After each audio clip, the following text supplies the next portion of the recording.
All right, so we are in session 40 of Descent into Fernia, and hearing a bit of a reverb. I don't know where that's coming from. Probably. Who would like to give the recap? Well, we went to the pet store and Zari said we could only get one and we should sleep on which one. Yep, Zarius said that. Or you had said that.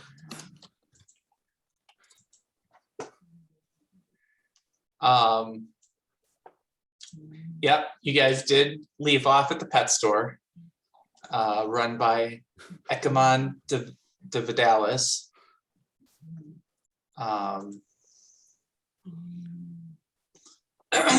Yeah, so last session was mostly just shopping, which was interesting in itself to run that. So you guys were able to purchase repairs for your Infernal War Machine, as well as some upgrades regarding weapons. You also made some purchases at the Charms and Harms trinket shop. And then also saw Lulu at his apothecary and purchased a number of healer's kits, as well as a Demon Ichor starting kit with blender and everything. You guys will, in the player's handouts in chapter 3, there's Wandering Emporium's receipts. So that's something that you guys should be able to access. Where are they? So I'm gonna put them on screen now.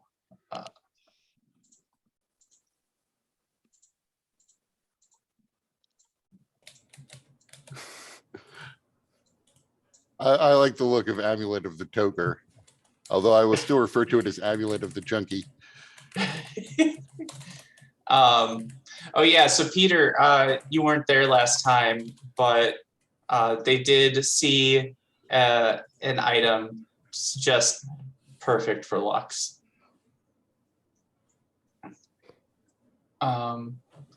Basically, once per day, Lux can use one of her inhalants of choice to act as a healing potion. A greater healing potion. Yeah. So that should be under magic items. I think I put it in there. Did I not? Yeah, it's here. Well, it's under magic items. Oh yeah, here it is.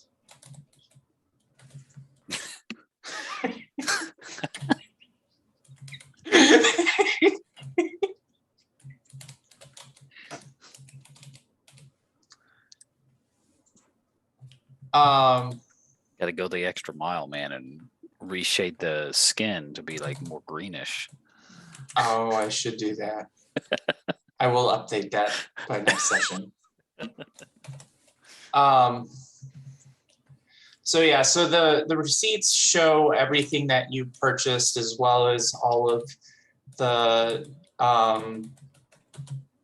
resources you expended, whether coins or soul coins. That was especially necessary since at Charms and Harms, you guys continued to find ways of getting store credit in your haggling. Yeah, we were really good at negotiating for store credit. They were the one place. Yeah. We also got a bag of holding somewhere. I don't see that on the receipt. Oh, did I not put that on the receipt? Shit, I know that's in there though.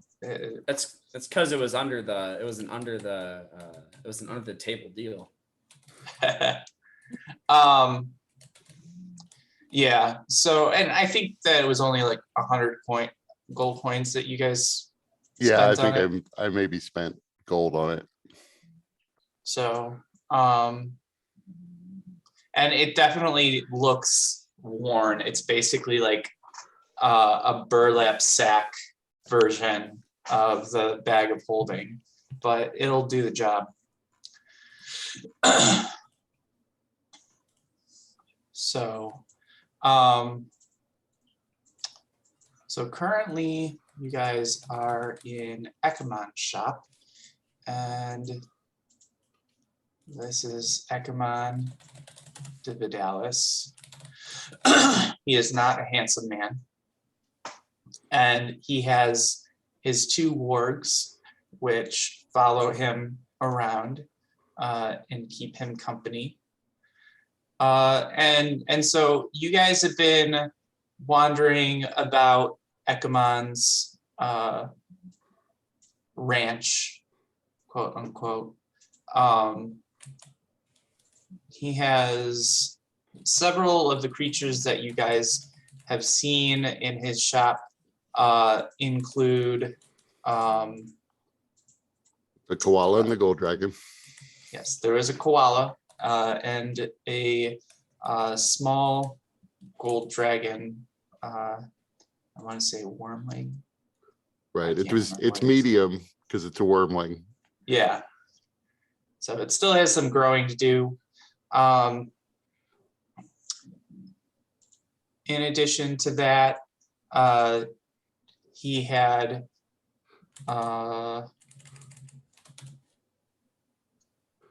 There was things something like else. yeah, there's a bunch of things in there. So there's like a giant spider. There's a myconoid type creature. There was the koala. That's the thing Solomon really wanted. Yeah. Right. With gold dragon as a backup. If not both. Yeah, so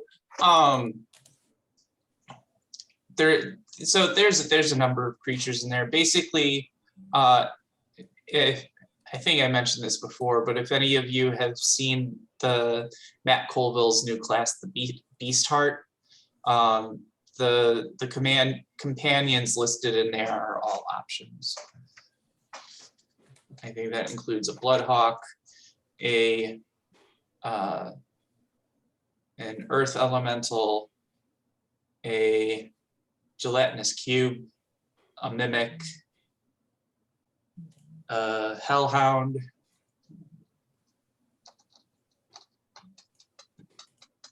some others in there, but I can't recall what. So I do remember we ended it saying he was going to like close up his shop anyway. And so we were going to go back to the spa or hotel or wherever it was we were going to stay. And then you had said we would come back in the morning, although out of character, that may have been a ruse. Solomon is going back in the morning. Yeah, we started in the spa, or like walking into the hotel. Now that I Okay. remember. So you guys walk into the Seven Golden Seals, and you are instantly greeted by several beautiful looking individuals, a man and woman, both decked out in golden togas, and they, as you walk in, they bring you each, like there's a plate with a bubbly looking golden liquid, as well as another plate with a number of pastries that appear to be some kind of like pastry sandwiches with like a brown kind of cookie with white cream sandwiched in between.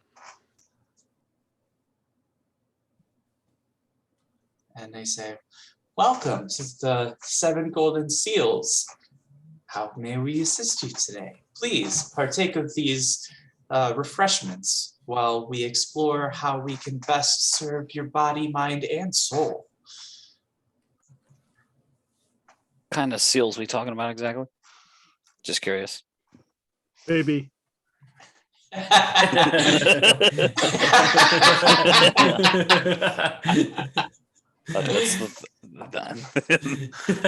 like that. We swimming seals or So are you asking that in character or? yeah. I mean, yeah, he would recognize baby seals in character.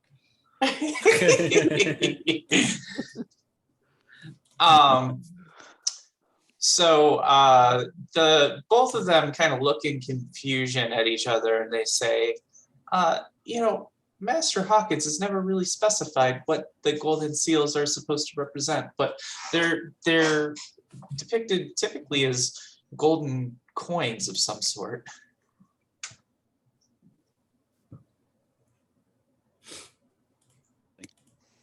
I will reach for one of the sandwiches and then say, "Are these complimentary sandwiches?"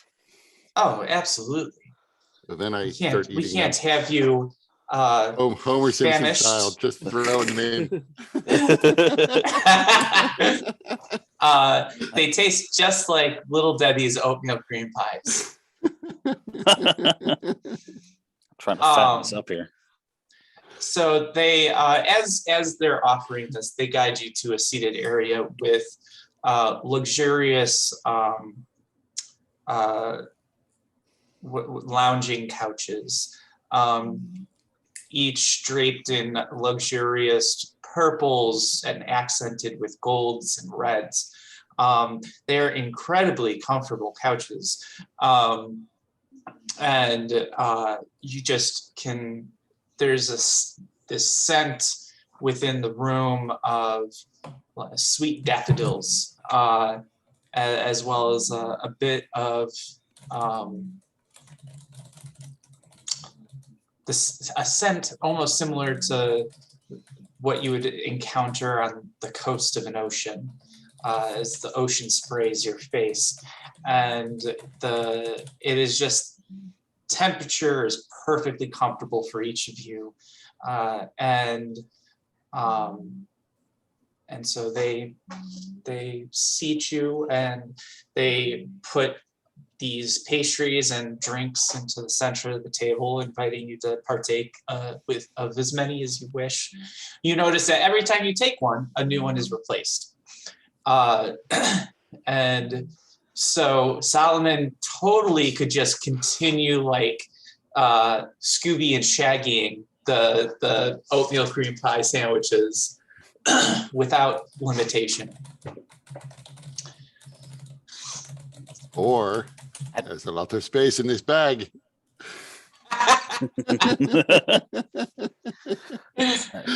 Another good question here. At what point do they stop being complimentary? Oh, at no point whatsoever. As long as you are here, you may partake of these refreshments. It is a special invention of Master Hawkins's. He's quite a talented artificer, and so these trays they provide everlasting refreshments of the type that he has chosen. He's particularly fond of the oatmeal cream pies, and the fizzy drink is Pepsi.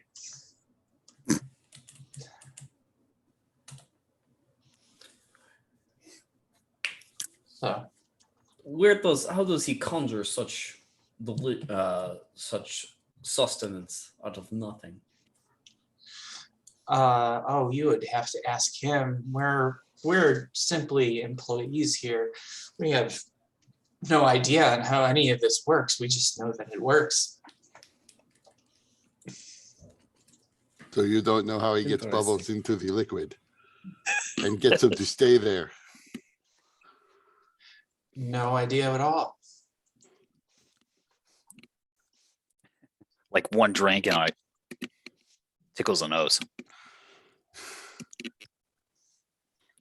Because I imagine nobody has ever had this drink in Everon ever.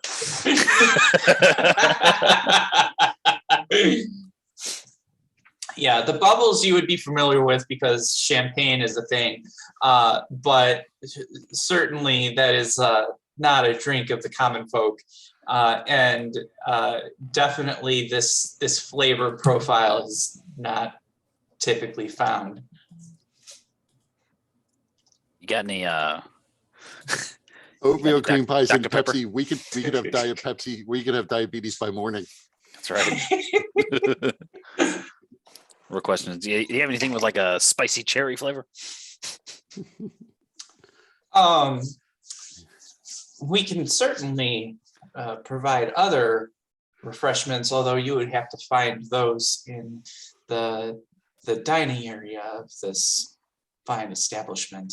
There they have all kinds of gourmet cuisines and drinks, both mundane and exotic, from all over the plains.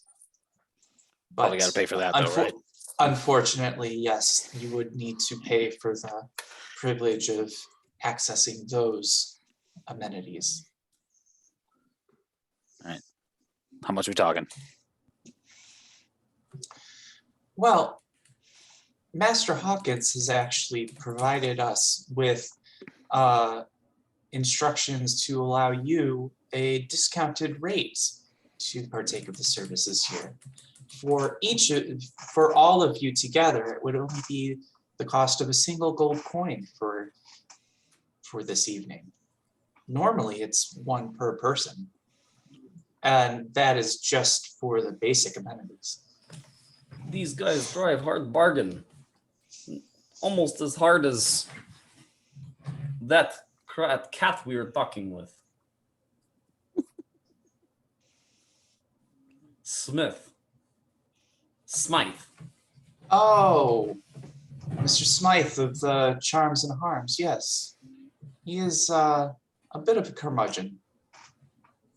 Yes, he drives hard bargains, but we'll take it. If not for my companions here, I do not eat or experience pleasures in the same way. But if you've ever dealt with, if you have a cup of oil, Absolutely, that. we can certainly provide for accommodations for one such as yourself. Although rare, we have service Warforged here in the Emporium before, and 7 golden seals rather.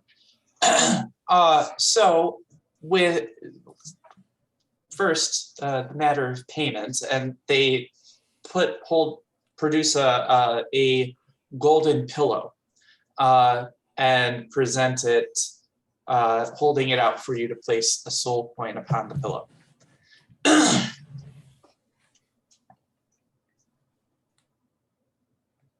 Should we do? One of us has at least a gold coin. Did you I mean have a a gold coin, or did soul you mean? coin. Oh, a soul coin. Yes. Yeah, I think you did say a gold coin. So I was like, wow, this is actually pretty good. Oh. No, I heard. Yep. I do not carry any soul coins. Yeah. But so upon hearing that and knowing that Ewan is sometimes a bit stingy, I begin to increase the rate at which I scarf down oatmeal pies.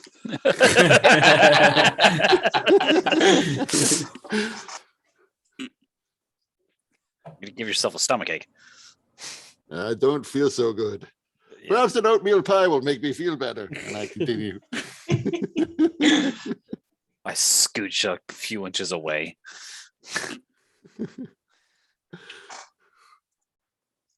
We got 7 gold soul coins left. That's not a lot. Let's see, what does it say? Yeah, I have to recheck the ledger again. Now I'm wondering if I remember to update the. I think the number I'm was pretty accurate. sure. I'm pretty sure we spent some of that. Yeah. I know my character's got 1. So let's see. You spent 7 there, and then charms and harms.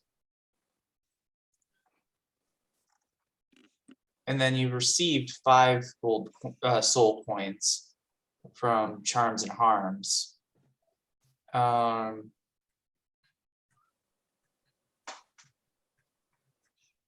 Yeah. So in total, you've spent 2 soul points since coming here. Because you didn't spend any soul points at Lulu's.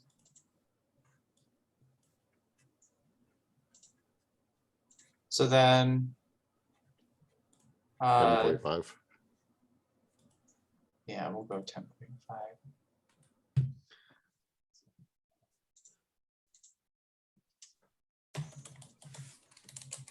10.5 soul points. Mm-hmm.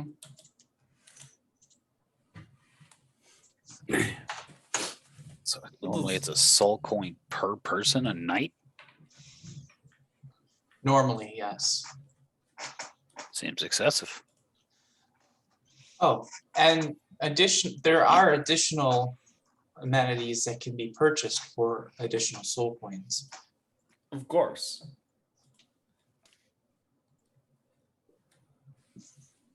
This like extravagant club. I have known these in my time. We will take what is a befitting of diplomatic party.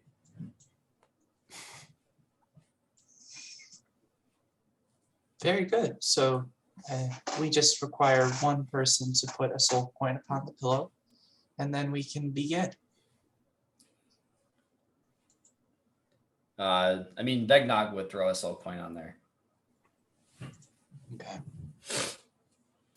So, Vegna, as you place the soul coin upon the pillow, it sits there for a moment, and then it begins to glow. How is that? Begins to glow, and then it suddenly kind of disappears in a puff of smoke, and you hear a vague and somewhat chilling scream from the, like, very slight muffled, but it's definitely present. Have you guys ever seen The Good Place? Yes. I have not. Only a little bit of it. So, Dustin, similar to when they ask, what does the bad place sound like? And Janet plays that short clip. Yeah, yeah. So a little bit like that.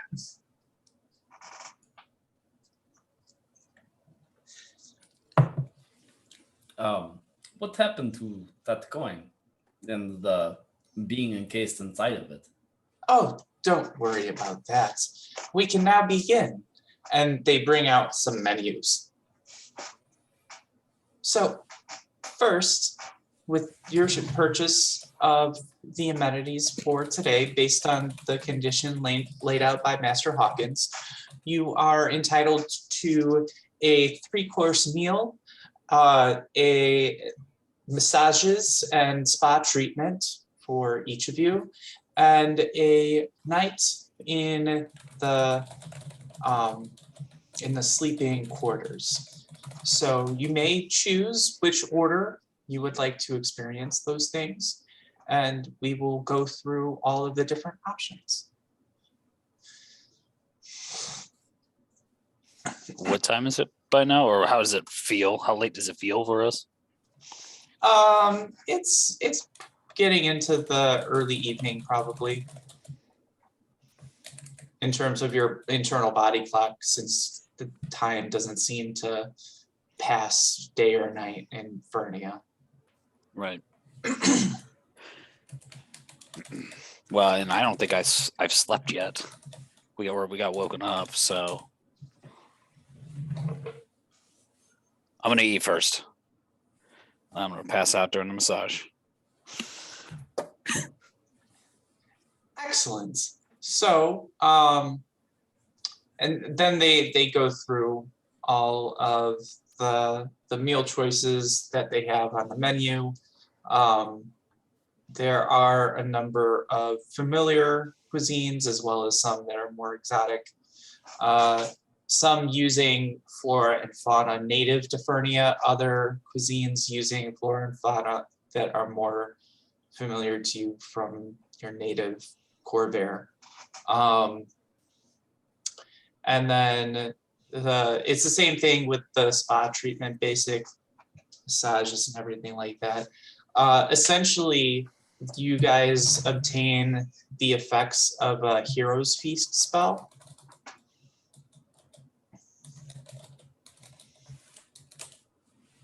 All right. That's like And 2d10 and for onto our max HP. I don't remember what the exact benefits were of that spell. Let's see. Let's go into the compendium. Hero's Feast.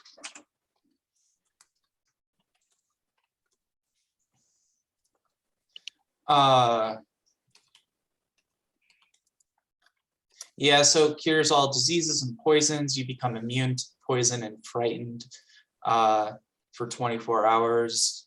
Wisdom saving throws are advantage, and maximum hit points increased by 2d10. And you gain the same number of hit points for the next 24 hours.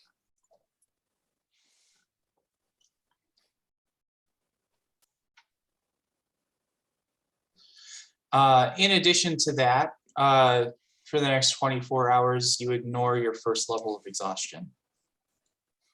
Nice.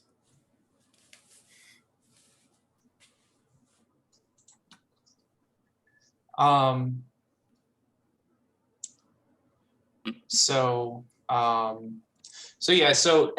you are brought to the dining area, there are a number of other creatures that are all dining here today. Some of them appear to be fiends, of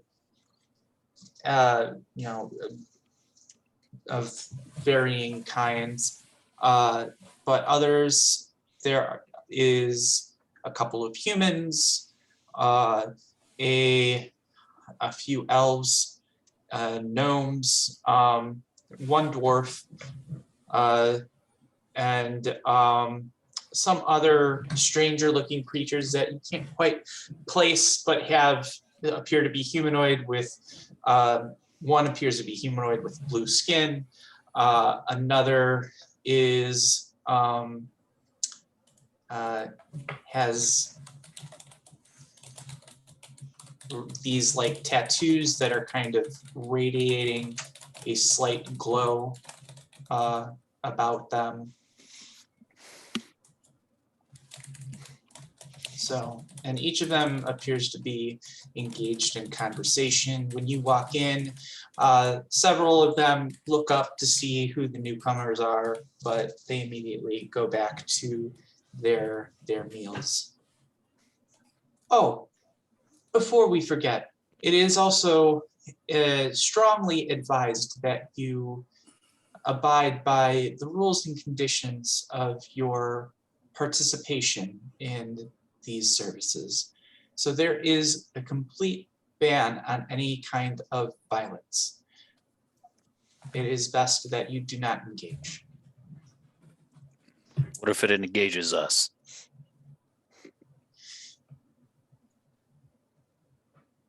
Honestly, it is never been an issue.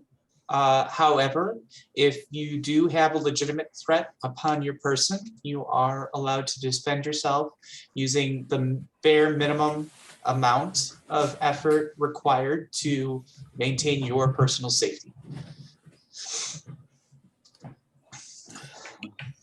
I'll see what I That is can do. reasonable. I don't go looking for violence. Sometimes violence just finds us. We've had very bad luck. Well, hopefully, following your stay here at the Seven Golden Seals, your luck begins to change, and you are blessed with the fortune that often follows those who partake in the services of Master Hawkins. I hope so. It is good to have rest. Fernia's harsh place, Eberron's harsh place. Good to relax for some time at least. No violence from V. Are these guests also staying here? Are they permanent guests or members of staff? Oh, we are not at liberty to talk about any of the other guests here. There is a strong policy regarding confidentiality. There are many here that partake in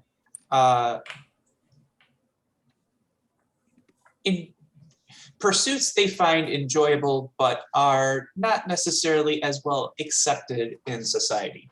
Master Hawkins provides for many kinds of clientele.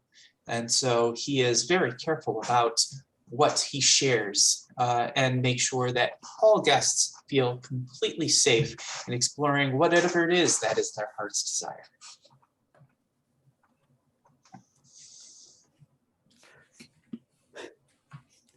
Sounds a bit shady.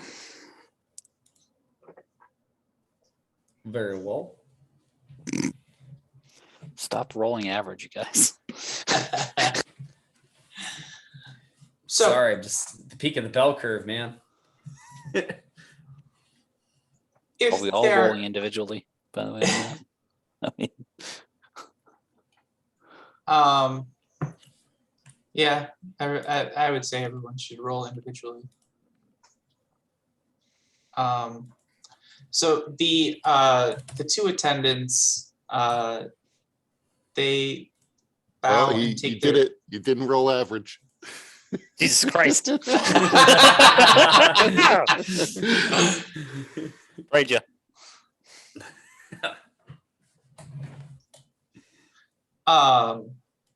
So the two attendants bow and say, please, if you need anything, just speak your request and an attendant will provide for whatever it is that you need. And then if there's nothing else from you guys, they take their bow and they leave.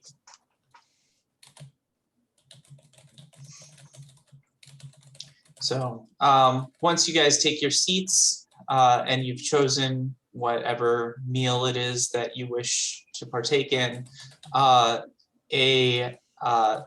the dish is immediately appears before on plates and cutlery appropriate to your dish right in front of you.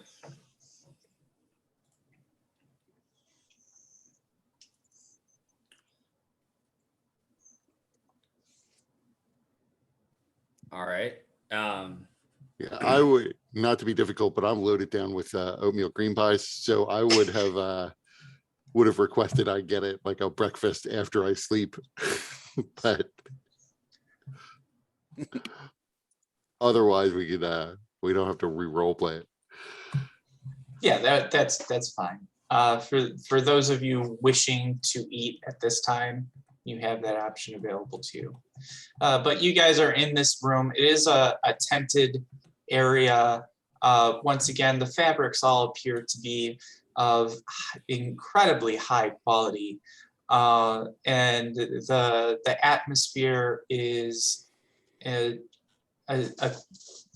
similar to what you might find in the finest House Galandra establishments in Corvair, which once again is the halfling house of hospitality, and they are renowned for the banquet halls and inns renowned throughout Corvair. And this would probably give them a run for their money in terms of the elegance and richness of it all.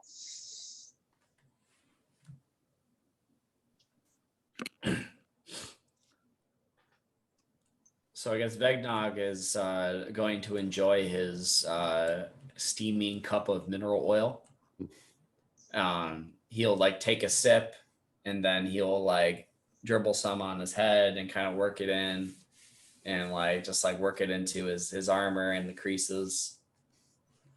After he realizes that it's of the premium quality.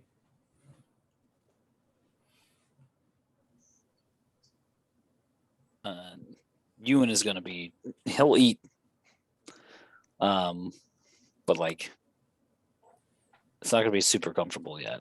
He's watching everybody. Mhm.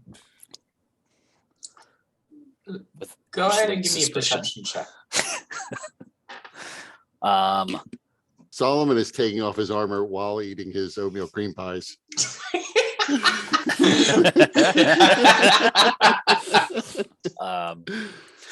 I think I will use a moxie and give myself advantage. Okay. Perception. Come on. All right. All right. I'm gonna send you a message. Fuck, I rolled a goddamn 6.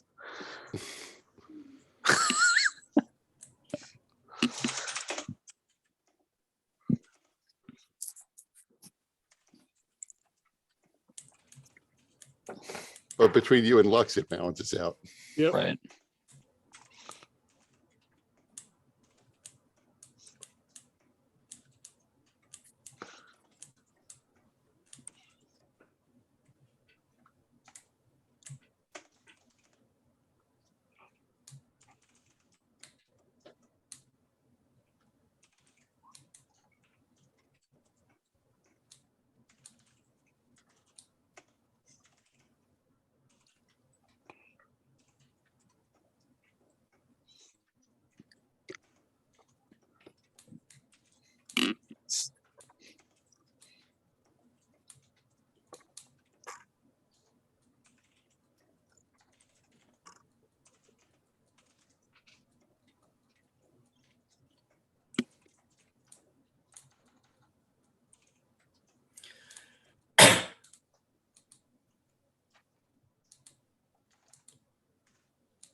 All right, sent.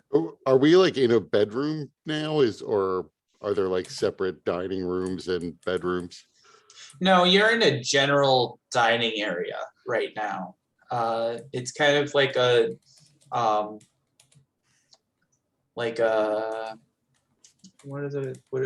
big top type tent. And the lighting is floating golden coins that kind of rotates in the style of the golden seals that are embroidered about the sign. And you also notice that all of the cutlery, the plates, the napkins are all branded with 7 golden seals iconography.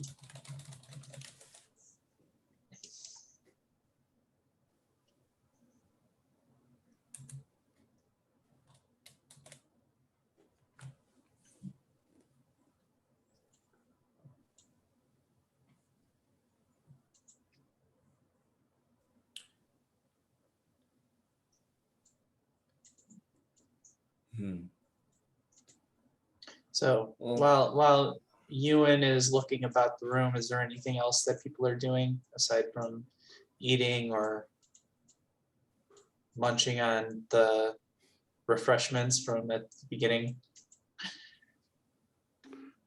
I mean, I will say that when we're getting a massage, Solomon would probably spend most of the time talking to the masseuse about the koala and how much he's going to love him.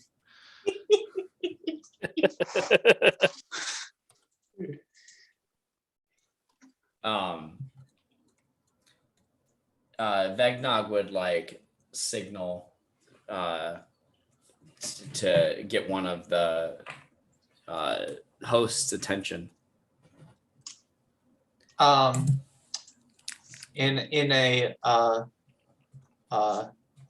burst of smoke that smells of lavender, an attendant appears before you.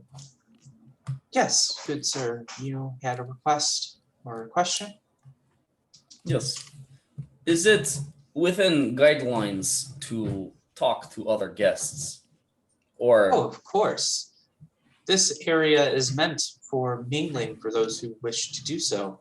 Those that are not so open to the experience are welcome to utilize a private area for dining, which, forgive me, while that is normally something that is asked up front, Master Hawkins specified that you would be dining in the general area. I think something about the deal that is included with the reduced cost.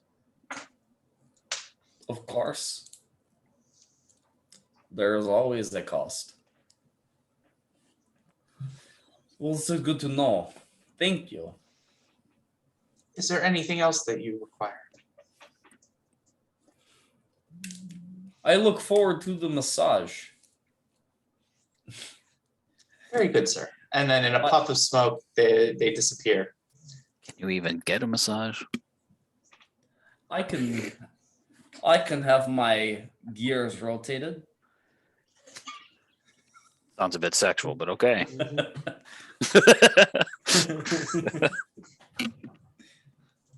There is nothing sexual about it.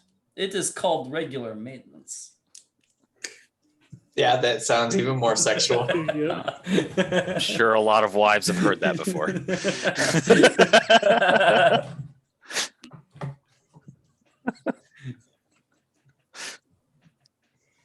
you see my message back, by the way? I did not. You know, and something else we learned last session is whatever this ring Feanor gave us is it's bad enough that the guy in the shop didn't want to trade for it. Yeah, he didn't want it. Oh, that's okay. That's right. We got that right. We didn't But care. we- We didn't right, we care didn't to get wanna it fully pay. appraised. Yeah. Right. Yeah, We but didn't He want didn't want it. And we're like, yeah, that's good enough for us. Yep. Yeah, I distinctly recall Vegnog really wanted to know, and Ewan's like, no, it's better left unsaid.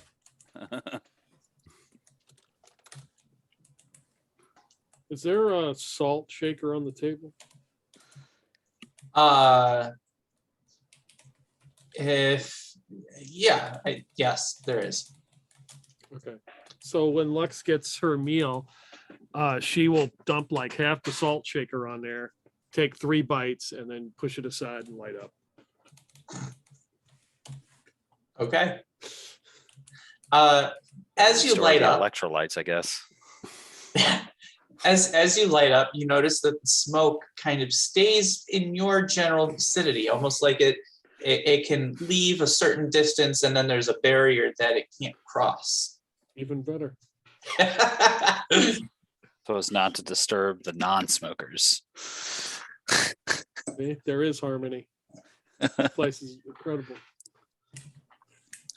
You guys probably, if you're paying attention, I guess you might see you and like, Nope.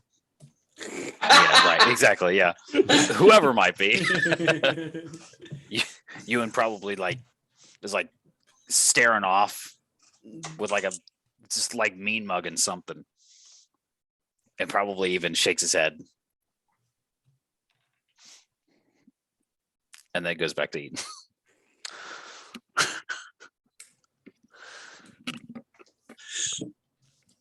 Well, let's see if Vegnog would notice that. I mean, I'm not hiding it, so I would notice it and decide Ewan is being displeased again. But I would probably look in this direction he was shaking his head at.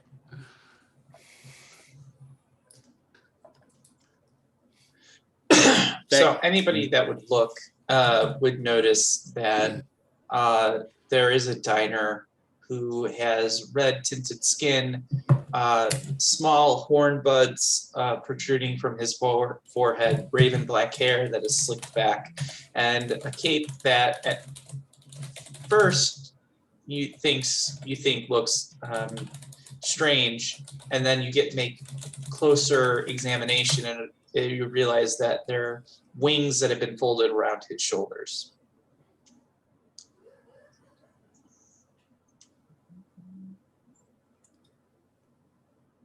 So Vegnog will lean into you and do you see, is that guest bothering you? Shall I have hosts take care of it? No, I think you got the idea. Is this character in plain sight of us, or? Yeah. Okay, good. I'm gonna make an insight check to see if he's single. I am going to call for a host to complain about the existence of this devilish guest.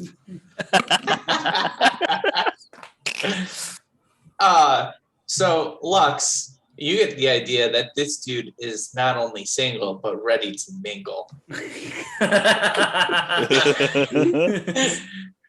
Can be definitely found on don't see a Christian ring on Mingle. it. Can be found on christianmingle.com. Anti-Christian mingle. And Solomon, one of the servers or guest attendants, puffs in smoke and appears before you and says, "Yes." Did you know that there is some sort of devil eating in your establishment? The 7 golden seals accommodates all kinds. But you've forbidden us to engage in acts of violence. How do we get rid of it? I will keep looking back over at it to make sure it's not about to attack. You do not. If you're uncomfortable, we could provide you with a more closed setting to dine, although it would add a surcharge to what you've already paid. But merely removing it from my site won't cause it to be destroyed the way it should be. So I don't see that that is much of a solution. I see now that I have been tricked into this non-violence pact so that you can continue to entertain evil creatures. I am very displeased with your service. Be gone. They nod and in a puff of smoke disappear. Each time an attendant has been called, you guys notice that it's a different person.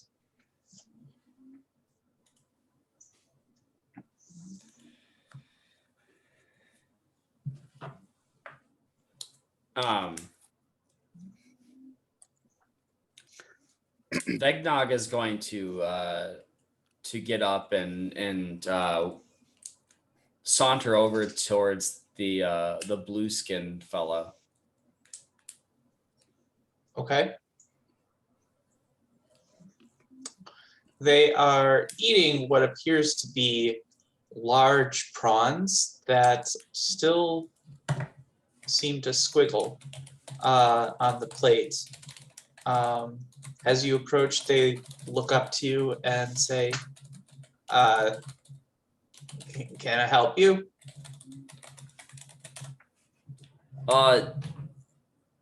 Yes. I am new here, and you looked like you looked like would be interesting people to get to know. Are you interested in having a conversation? Oh God, it's another one of these. Look, I would get my own private room if I could, but I can't afford it. So I'm just trying to enjoy my meal. If you don't mind, especially I don't even know what you are. Are you some kind of golem? I am Warforged. uh, superior, much superior to golems. We have souls, you know. Golems do Oh, not. well, good for you. But yeah, I'm trying to eat my prawns. What manner of creature are you? I'm a Triton. Does Vegnog know what a Triton is? You can give me a nature check.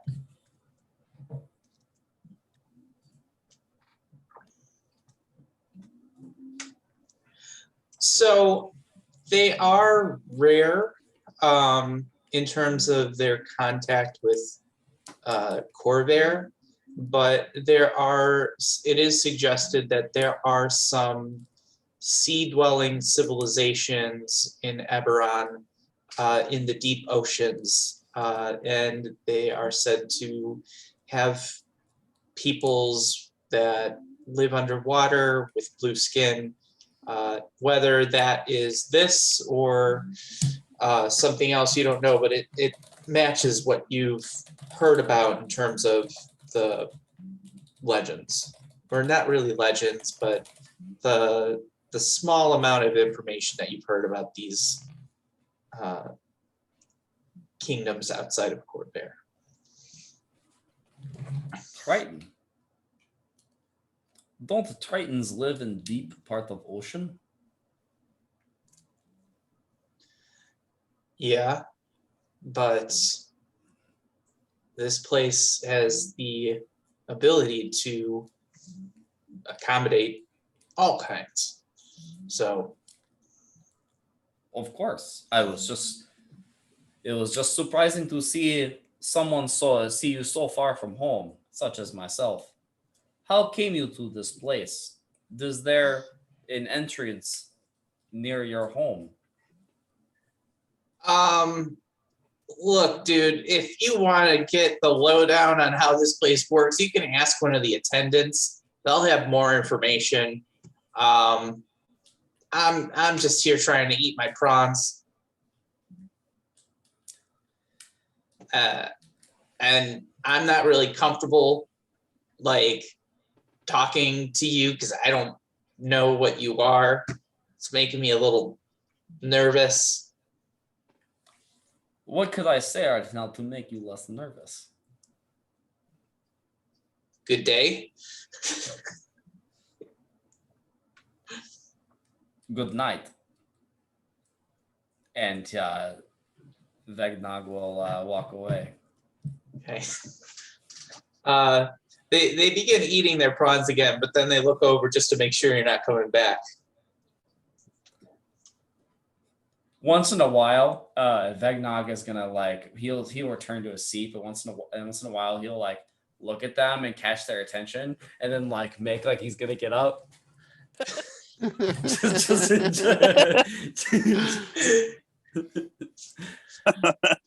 After a couple times of doing that, you see the Triton take one of their napkins and like wipe their mouth with it and excuse themselves from the table.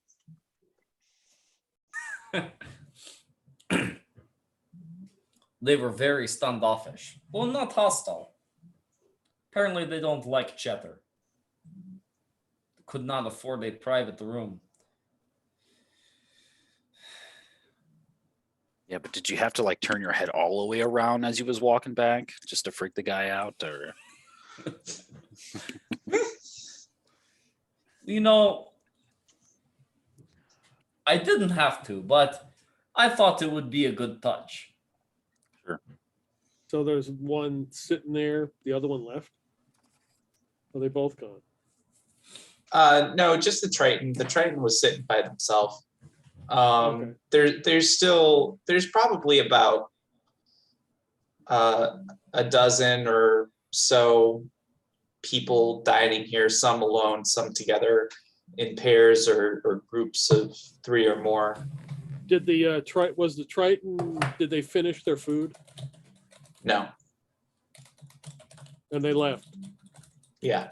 Okay, I'll just get up, walk over and grab the plate of prawns, come back, sit back down. Okay. They're still squiggling and shit. Yeah, they're still alive. And one to Vagnon. There's like next to the plate, there's also a jar of a dark sauce that you saw the Triton using to put onto the prawn.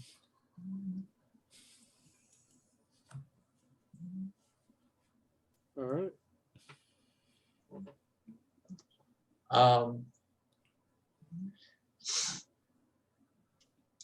So as you're after that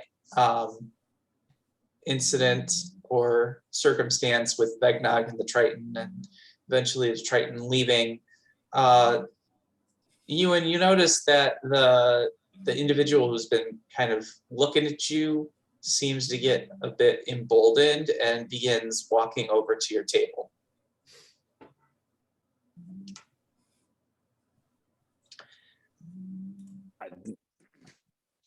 As he starts walking over here, I just lean back, arms crossed, and just Good evening. My name is Gadriel. I am curious. stay that way. Were you from that floating city that appeared not long ago? What would make you You're think not that? from around here. Well, I have a gift of sight. As for your comments, and he's addressing you, Vegnog, this place, it's not limited to Fernia. Creatures from all planes may find themselves here. This is, Truly we're hell. not technically in Fernia. We're in a pocket dimension. Yes, I imagine so. I imagine there are many ways to arrive here. I was curious what other forms may manifest in other dimensions. Many. But I think that perhaps you seem to be on a journey to save something very important. I don't know why you would think that. This is the redskin fiend Yeah. we saw speaking. So I Yeah. would just be glowering at it since we can't attack. I can see that you have some reservations about my kind. We have been beset by many a demon and devil. It is not unwarranted to have reservation. You know, yes. That is fair. I can see by your auras that you have been assaulted by many since you've come to this place. Nothing but assaulted, really. There is more in your future. I can see a girl. She is More Important. fortune telling. if you do not wish for me to speak, I will go back to my meal. Oh, But- continue, and I This- offer him a prawn. Oh, no, thank you. I couldn't. But I am somewhat, how you say, urged by the spirits to provide guidance. If you do not wish, I will go back, but I What had to spirit? at least make an approach. What spirit urges you? Is it the spirit of great demon or a spirit of benevolent causes? Good Or one, is it choices. your Let him own- say. Let him say. The inner Yeah. There are many spirits that I listen to. I hear them. They speak to me. They do not command me so much as, You got a name of the spirit? no, they do not speak names. Oh, that's convenient. But there is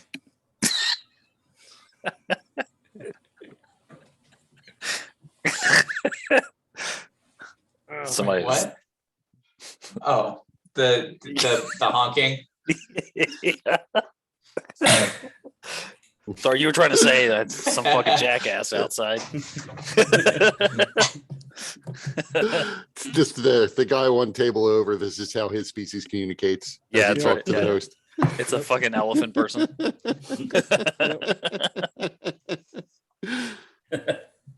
I can see from your auras and from the spirits that you are in some great danger, and not in a vague sense, in a quite immediate one. Is that a threat? No, no, forgive me for my forward way of speaking, but it is simply an observation and warning. This, you have a darkness about your auras, as if you are carrying some kind of curse or involved in some great machinations of the powers of fate. That's funny. I do not feel cursed. Do the cursed ever feel that they have been cursed? Or that do others just perceive them as cursed and they feel fine? There are many ways to experience what people are dealt with, or what they know to be their existence. Some normalize it, but with you, there are many steps upon your journey before you are able to save the girl. She has some importance.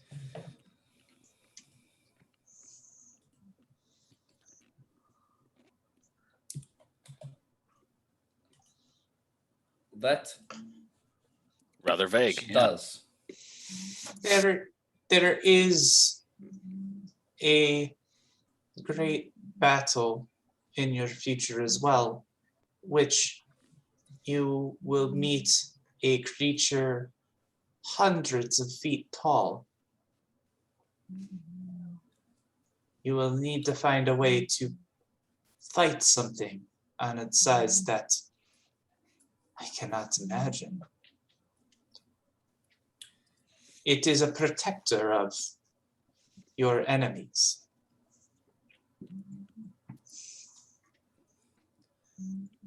Well, good thing we just spent all our a bunch of soul coins on getting a souped up vehicle that is not hundreds of feet tall.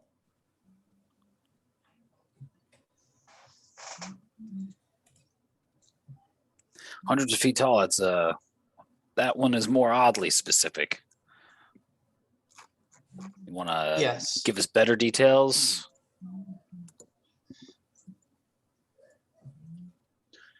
It's still incomplete. I do know that there is tales of a weapon in this land that you know as Fernia. It is half buried and requires repair, but it can be found.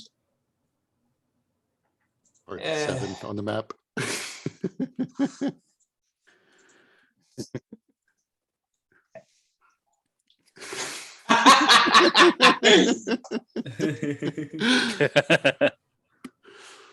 I mean, maybe Ah. Alyssa could wield that. Maybe this is it. Maybe this is our weapon.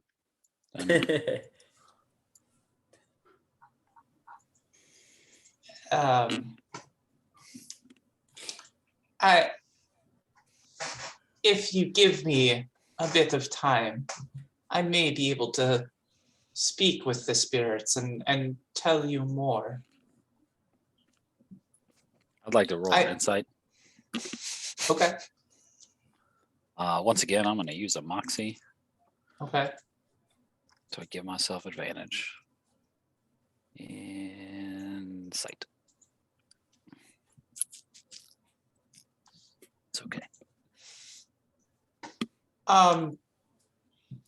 Based on everything that you're seeing in this guy's body language, he's trying to be helpful.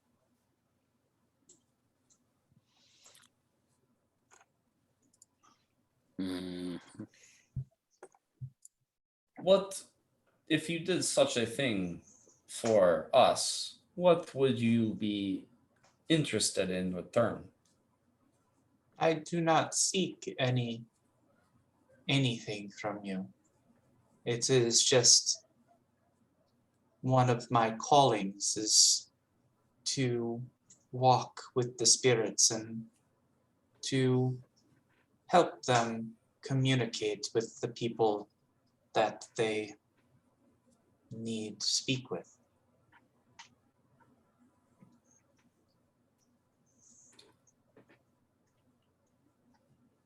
When you commune with spirit, how do you know it is being truthful? The spirits that speak with me have never lied to me so far as I know. But even if that were to be the case, often these spirits have some kind of goal. It may be that a mistruth can provide the engine for the appropriate outcome.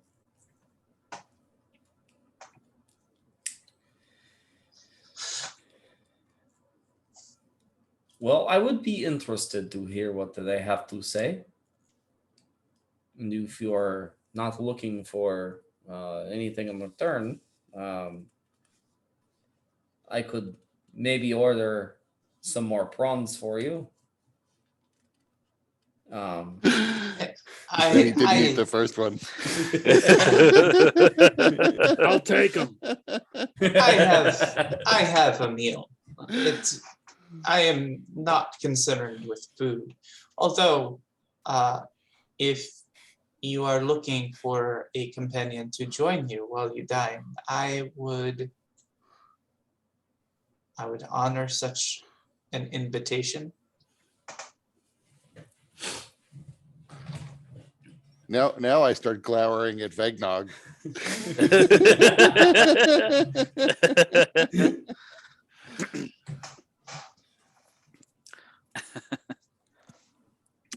it's probably not safe.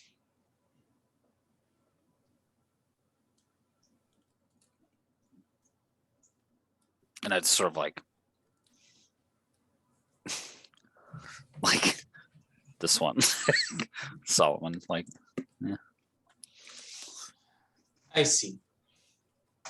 Well, I appreciate you listening to me, and perhaps later we can speak in more detail about my communion with these spirits.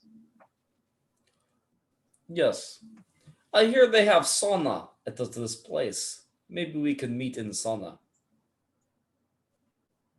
and discuss further. Solomon hates saunas. I am not opposed to this. That make you rust? Not with that mineral oil I just put on. What if it evaporates? I could get a roadie.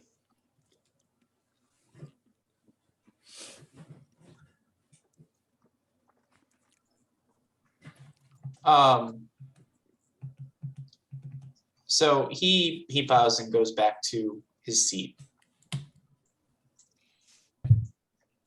Can you believe that that thing would just vegnog over here to annoy us during a meal?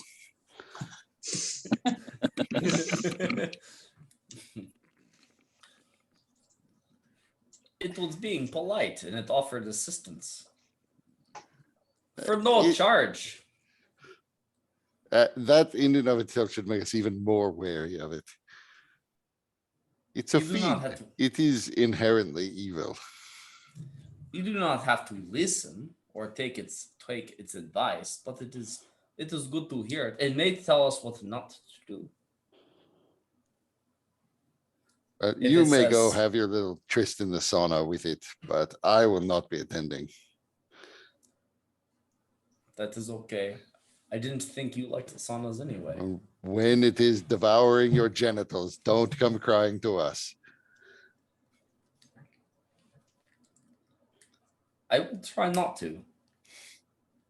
As like Vegnog like knocks on where genitals are normally placed with a sound at the like a dull thud.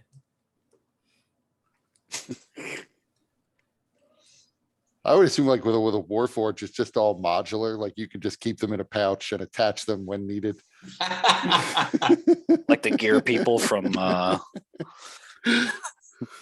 Rick and Morty. Oh, his balls are in his mouth. Oh, in his eyes.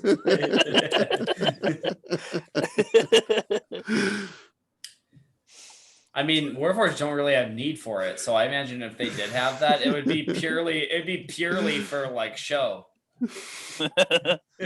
What would be the biggest fucking move though, right? Like it's magnetic though. You can detach it.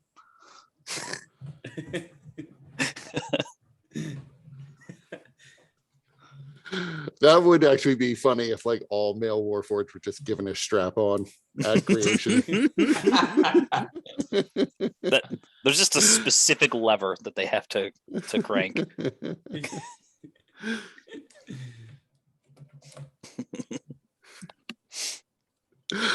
It's like one of their normal accoutrements is bicycle pump.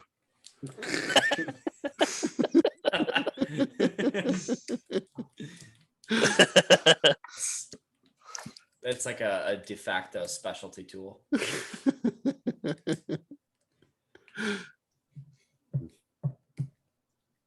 I am ready to get next step in the Lux Care package set by Master Hawkins. And like Vegnog looks around for like the host. In a puff of smoke, they appear. Yes, you have a question or a request? What was other things that was in our all-inclusive package? Yes. You have a spa treatment, which includes massage as well as some additional medicinal oils to be applied to your skin, or as much as we can be accommodated. And she kind of indicates that you don't really have skin in the same way, but that there will be an equivalent for you. And then followed by a accommodations for a comfortable sleep.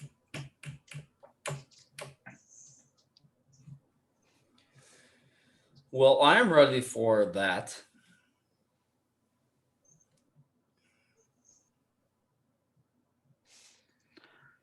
I am as well. I can't believe I'm saying this, but I think I've had enough oatmeal pies.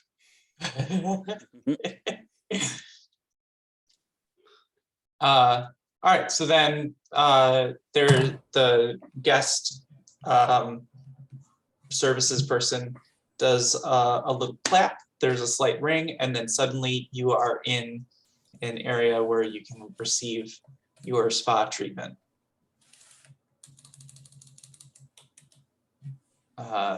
And there are tables laid out and people that will provide massages and use medicinal oils. If you guys partake in it, it feels wonderful. It's refreshing, rejuvenating. And they even have equivalent things for you, Vegnog, which makes it clear that these people are skilled in dealing with your kind, which is something that you're not used to. Even being a merchant lord such as you were, you've not found a place that accommodates you quite in the same way that this place has.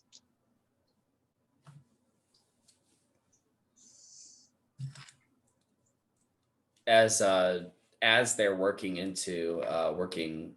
their oils into his gears and all the crevices, lubricating his joints. You hand them Checking the his pouch with oil. your pouch with your genitals. Take good care of these.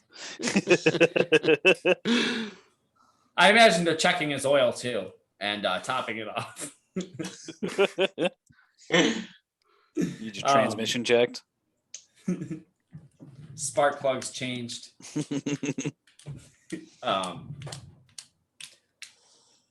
Do you receive lots? Do you seem to know much about my kind? Are we frequent visitors? You Warforged are known to come here. Master Hawkins has a particular interest in the nature of Warforged and has made it in a priority in terms of his study to understand the Warforged.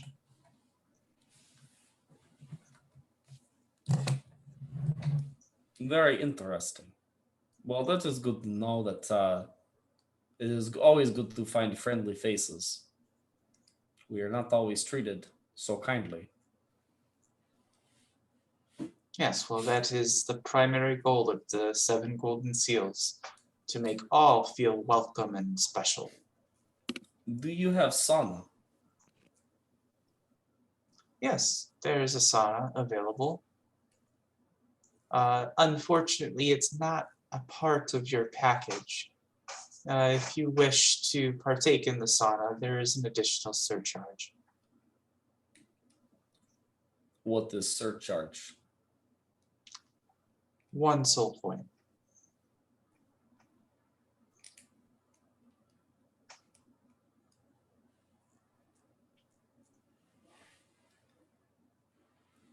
Very good.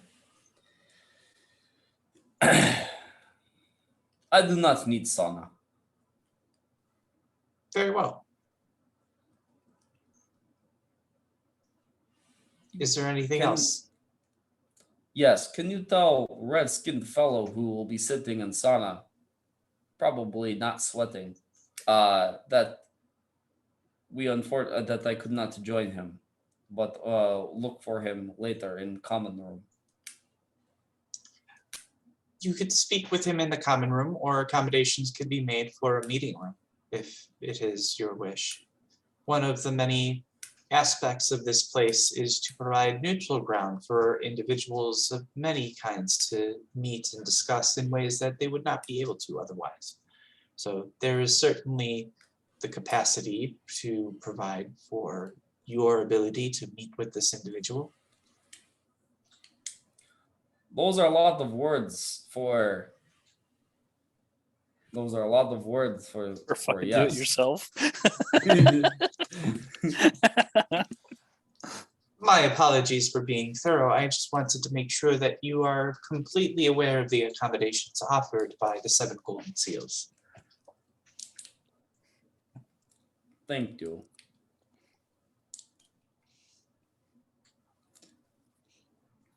Do you have any other questions or needs to be met? My oil is as full as it has been in ages. I am good.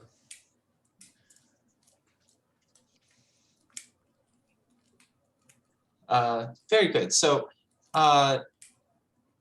once they finish, you guys can choose to either go to your rooms, or you can stay, or you can try to make it meet with Gadriel in a meeting or conference room.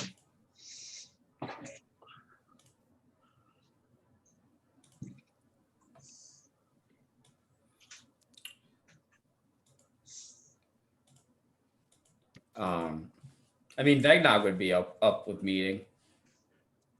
And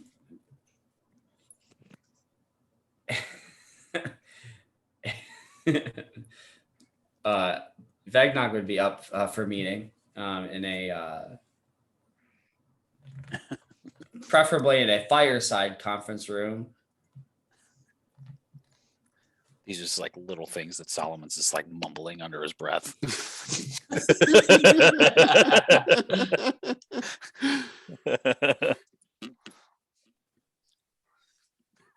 Yeah, in disgust, I would just go back to my room. Plus, he didn't understand any of that stuff about meeting rooms and I don't know. I feel like Ewan would feel the need to go with, just in case Vegnog tries to bargain for too much. Good idea, Or at- Ewan. Or at There's the all. wingman.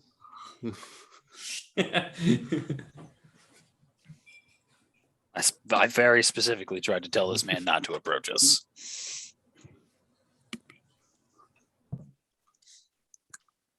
plus, I'm not 100% sure that Vegnog isn't like looking for a more intimate encounter with some guest here. So I don't know that he wants a wingman. But yeah, you do you. I'm going back to the room. Okay. So Ewan and Vegnog. Lux, what are you doing? Well, imagine in the spa area, there's probably like a wading pool or something. Yeah. So Lux is just sitting there with her feet in the water because she doesn't want these people to touch her body with these oils and stuff.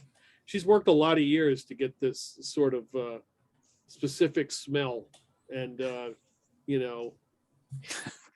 don't want it to be like removed with this stinky stuff. I feel like they may have cannabis oils here.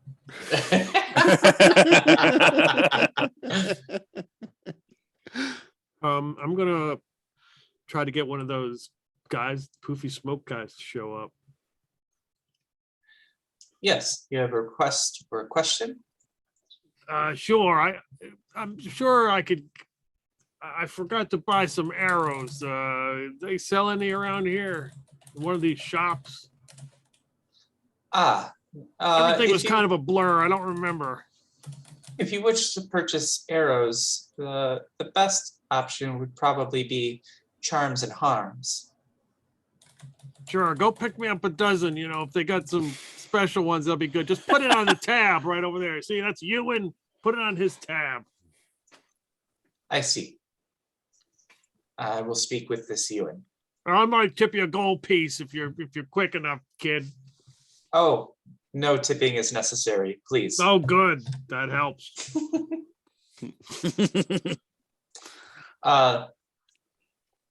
So suddenly that person disappears and a new person poofs in front of Ewan. Jesus Christ.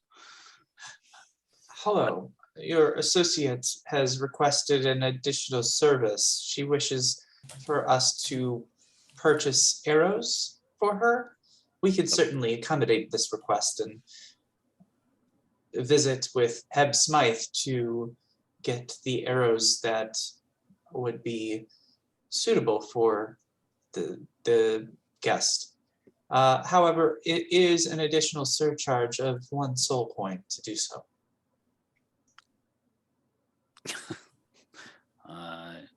They have said that you are the one in charge of the purse. Okay, well, go tell Lux she needs to do that herself. Because I we're not imagine paying a whole soul coin just for you to go across the fucking street and get some arrows. I imagine you and I are like 10 feet apart.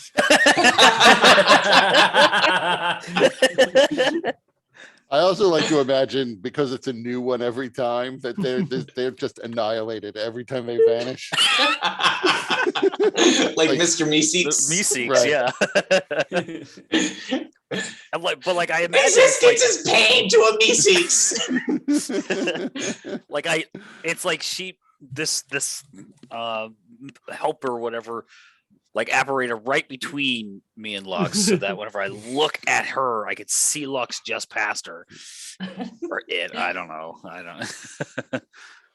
And I'm just like looking past the helper at Lux as I say that. So you are not going to move forward with the additional surcharge? That is 100% correct. First off, I don't Very have good. this damn the coins. I will inform Good your day. companion. Good Poof. idea. Poof. I'm sorry, miss, but the one in charge of your purse has denied the surcharge. What a stingy bastard. Just across the damn street. Just go get him. Yeah, because you're still only feet away. They got any like free arrows in a bin or something? Or is that still a soul coin charge? They're lost and found. We do not have any such things here. Any reclaimed arrows that have been shot at the tall creature as it's walking around, like just a wild. Oh, fucking, the giant beast. yeah, the giant beasts, like some fucking raiders or whatever. Like today we kill it, and they're just shooting arrows at it, doing nothing. And then they get stepped on and die, and Yeah, it's probably like a big barrel of them. and then somebody has to go out. All right, somebody go collect the arrows. They're not sticking out of old whatever the fuck his name is. Pretty sure he was given a name. I don't remember it. Acupuncture treatment. We're gonna call the giant lumbering creature Wilfred. Wilfred. That has a totally different connotation to me. Because that is an amazing show. And that Wilfred is nothing like this beast. It's true. It is an amazing show. And that's where I got the idea just now.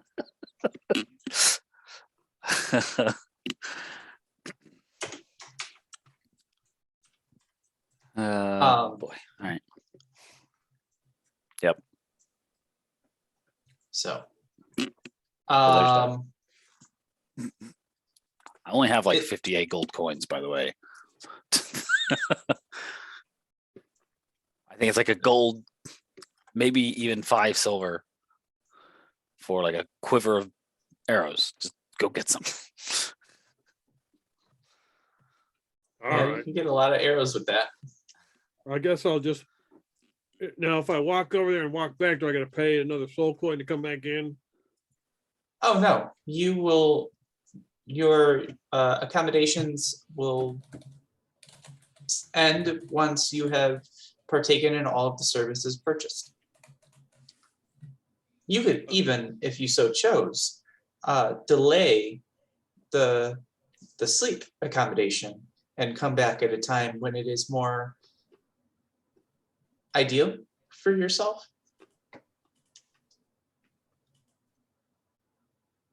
Well, you don't say. I'm going to do that.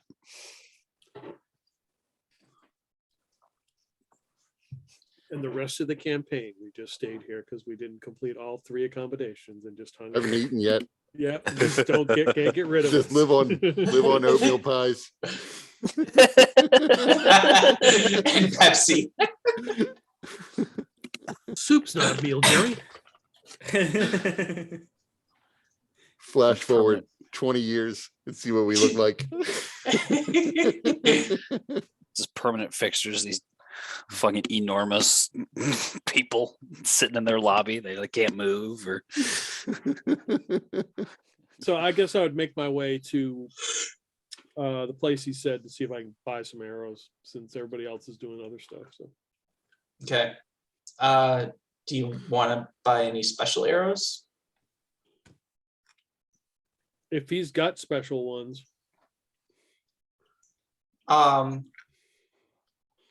He can sell you a quiver of +1 magical arrows for 100 gold pieces. how many? 20.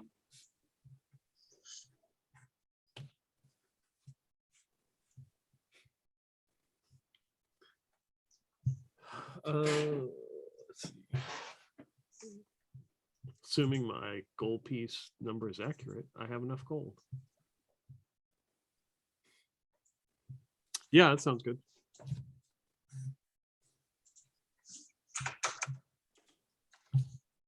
All right, so 20 + 1 arrows.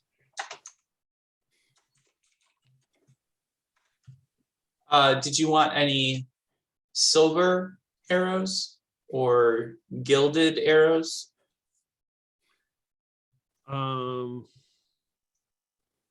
Like, does my character know silver does anything? Or is that like common? So Heb Smythe, who is the person that you're making this purchase from, would let you know that silver works particularly well against certain creatures, including fiends. Okay. And how much are those?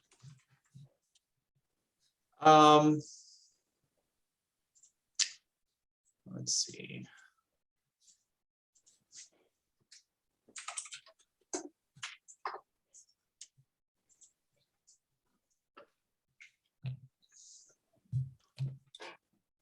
You can get a quiver of those arrows for 3 gold pieces. So that would be another 20 silvered arrows.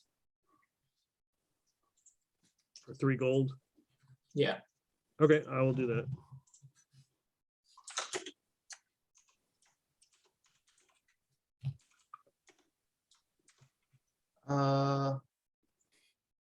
I'm not Oh, wait a there, but minute. I can't. wondering- No, that's wrong. Because Vegnog purchased a pack of 20 bolts for silvered bolts for 150 gold pieces. So he would sell you the same thing. And then actually with that +1 arrows, 20 + 1 arrows would be 250 gold points. Deals worse getting all the time.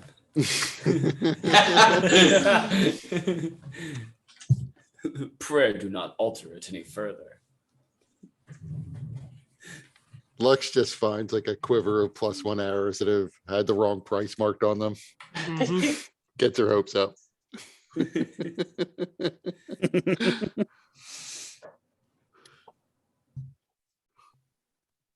Yeah, I'm not there, but I am wondering what the gilded arrows do. Are they just fancy?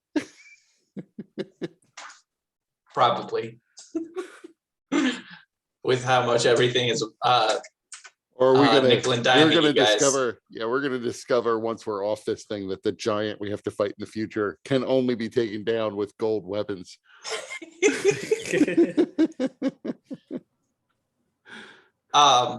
So Lux, with those prices, does that change what you want? Yeah. Yeah, I don't have that kind of money. They also accept things in trade. If you want store credit, they're pretty Yeah. free giving out the Okay. store credit. I think I want to say we had store credit with him still. I thought we used it all, but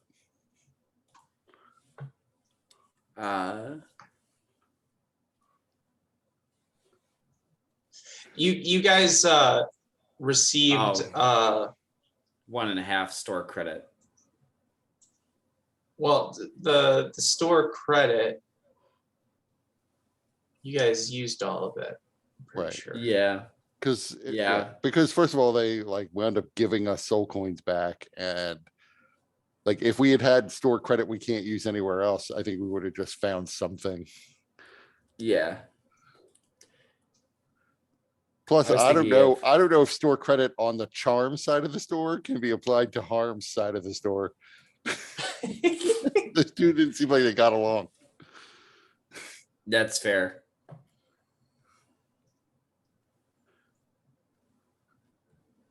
Let me come back to you. Let me look to see what I got. Okay.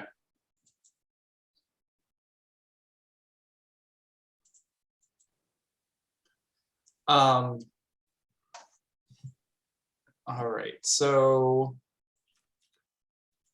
Lux, you're going out to charms and harms and haggling with the dude.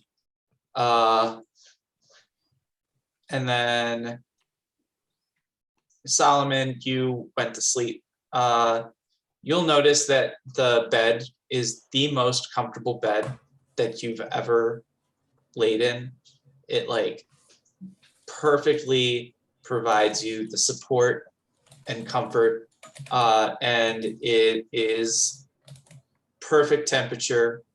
The pillow, both sides of the pillow are the cool side. And it even, you feel like it has an it must have some kind of enchantment, because the minute that your head touches the pillow, you feel like your eyes begin to become heavy, like you could just fall asleep at will. So yeah, I'll go to sleep then. Although I am now surprised, now that you mention it, that no one has come up with like an internally air conditioned pillow and mattress.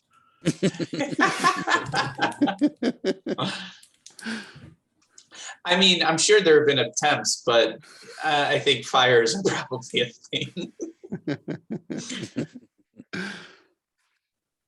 All right, so Vegnog and Ewan, you guys go to meet with the Gadriel. Yes. Okay. So you guys are, once you request it from one of the concierges, you're suddenly transported into a room with a table and chairs. It is well lit with those same floating, spinning golden coins, and it's a tented area, very much like the dining area. You are sitting, once you get seated, Gadriel puffs in a smoke into the room, and he says, I received your message. You are willing to speak? Yes. I'm sorry I could not meet you in sauna. Extra surcharge. This place is ridiculous. Yes. It does get expensive, but there's nothing like it anywhere in Fernia or even beyond. So, Doesn't after excuse the prices. after consulting with the spirits, I understand that you have a map that you are using as a guide, something that you have received from another. This would be correct. And I have heard from the spirits that you are not able to read the whole thing. Is that true? Yeah. That is correct. Are you able to read If the this spirits are, language? if the spirits are correct, the language is the native tongue of my people. Infernal. Which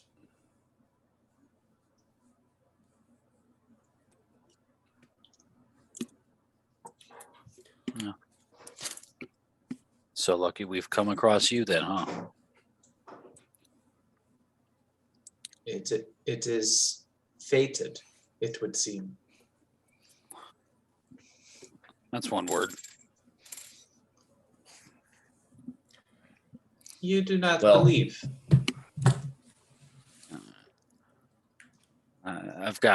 I've always had reason to disbelieve ever since we got here. Don't take it too personal. I don't. I'm sure that once you are able to benefit from the utility of what I can offer, things will be easier for you. Do you have the map with you? Maybe. I don't know who has the map. Probably not Vegnog. Really not me, and I'm sure it's not Lux then. So I'm guessing it's Ewan. Probably Ewan, because Ewan is driving most of the time. Mhm. So I would say it was probably Ewan. Wouldn't it be the navigator who would have it? Ewan or Vegnog. Yeah. I mean, either one. We you gotta guys are have the- it amongst us. Yeah, well, come on. we Yeah, gotta- Yeah. between the two of you. So yeah. We tear it in half and then we combine them together whenever we need to look. Just like the Wonder Twins. So yeah, if you guys hand Gadriel the map, he is able to translate it. And he reveals several things about the map. First of all, it indicates that the various locations marked on the map are places of interest, including a structure made of bone that contains a rainbow feathered serpent, the remains of a metal colossus, a land of rotting flesh with rivers of pus, with a scarab-like mountain whose walls are nearly impenetrable. Let's not go there. Got it. The home of an abomination whose very presence warps the flesh, that is imprisoned by a powerful warlord that uses the beast's immense knowledge to further his plans for conquest. Also not go there. Nice. So, Various spots marked out that identify the land staked, the lands whose claims have been staked by various warlords, and that traveling through those places may be treacherous for the weak or ill prepared. And then also makes mention of a traveling bazaar. Are we not on that one? No, that's the one that you are at. Got it. But the map mentions it too. Yeah. Does it mention the path of this bazaar?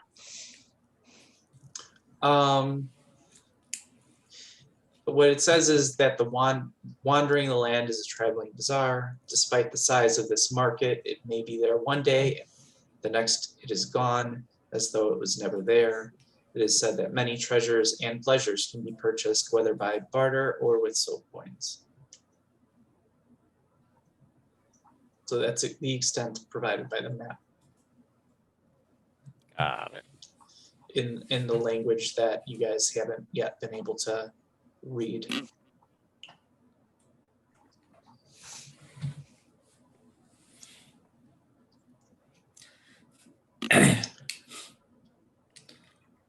so what can you tell us about this place of rotting flesh? It is known to me, but only vaguely. It is said that it is a very treacherous place, but that it is impossible to enter because of the impenetrable walls. The only way is through the top, which is dangerous to climb the pox upon the land.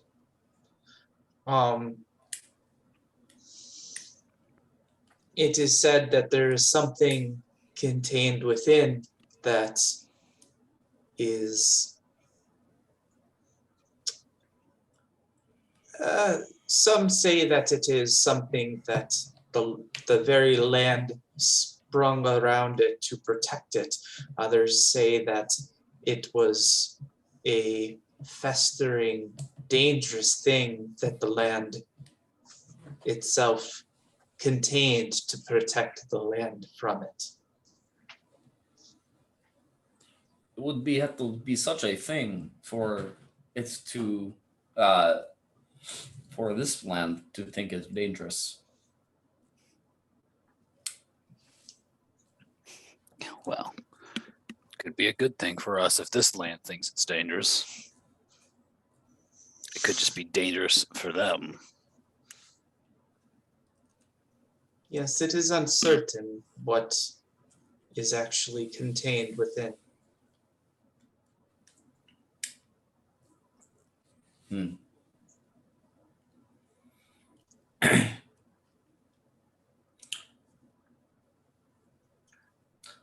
It's very helpful. What area of Fernia do you have most experience with? Do you travel around, or do you stay confined to a specific area?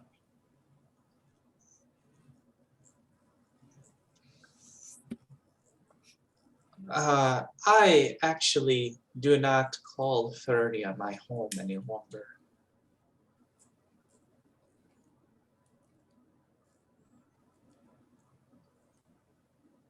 Most of my time is actually spent in Sharn.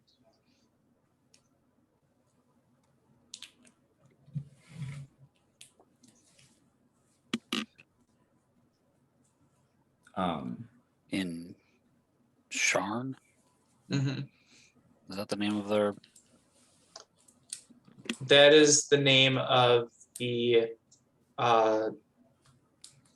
the largest city in Breland that is built on the zone coterminous with Serania.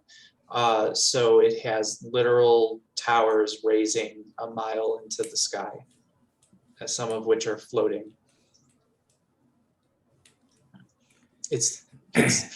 One of the names is it's the Jewel of Breland.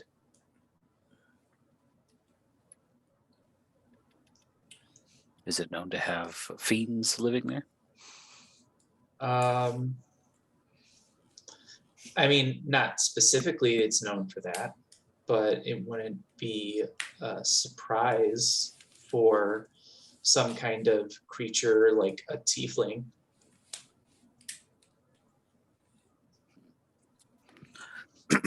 Okay.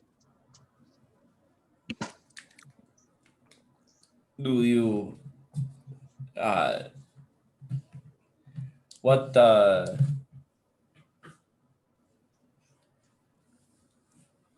if you don't mind me asking, do you miss home?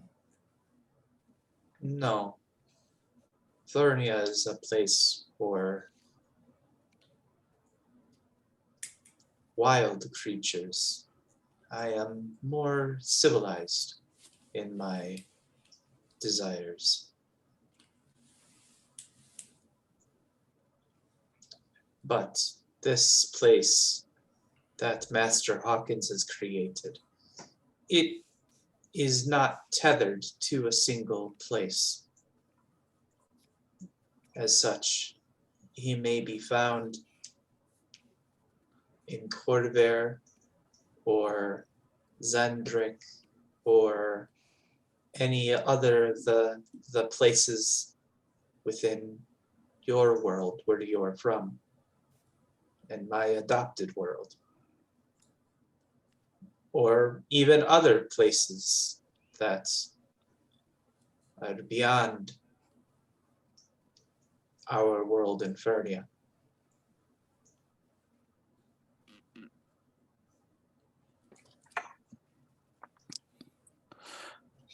So then, what exactly did you have to tell us? Not just here to translate our map, right? Well, there is also the danger of the giant creature that you must, or that you are fated to encounter, which is a protector of the one you seek to save. But also there is a more immediate danger in your future. It is clouded, though.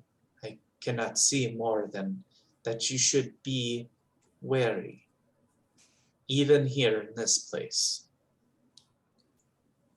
Do you know the nature of such danger?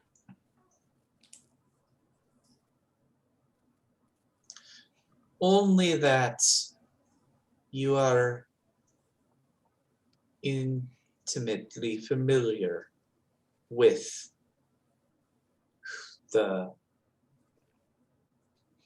with those that you are, that would assault you. And they have some tie to you.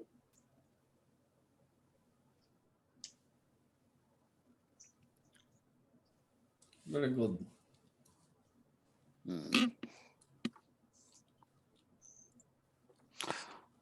One would assume a not so friendly tie. If they wish to do you harm, I cannot see how.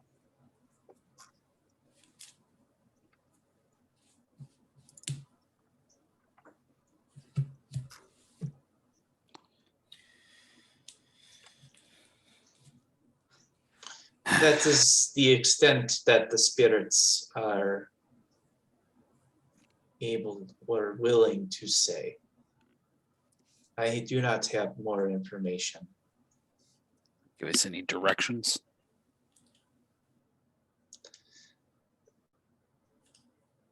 Perhaps there is one other thing, that much of what you seek is contained within that map.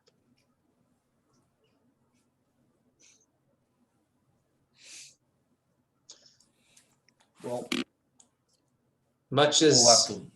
much as how I crossed paths with you, that map was fated to be provided to you.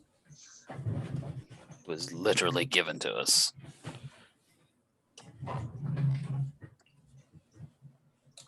Well, then it was given for a reason. We can use this map to, now that we know what other some of these words mean, we can use it to find perhaps this 100-foot creature. That should be enough to accomplish our ends.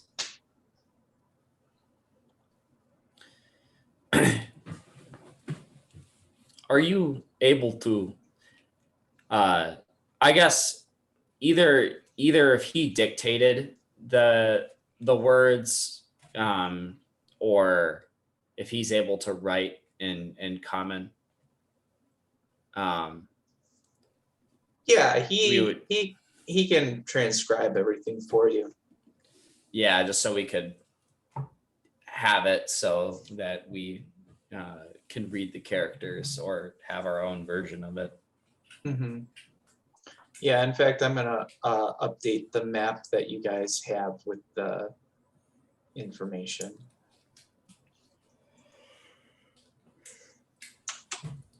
So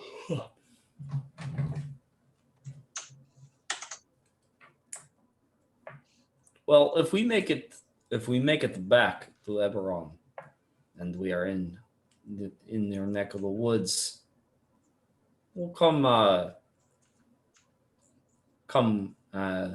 Maybe we can grab lunch sometime. We can hit up that sauna in a place that will not charge extra for it. I would look forward to a visit from you.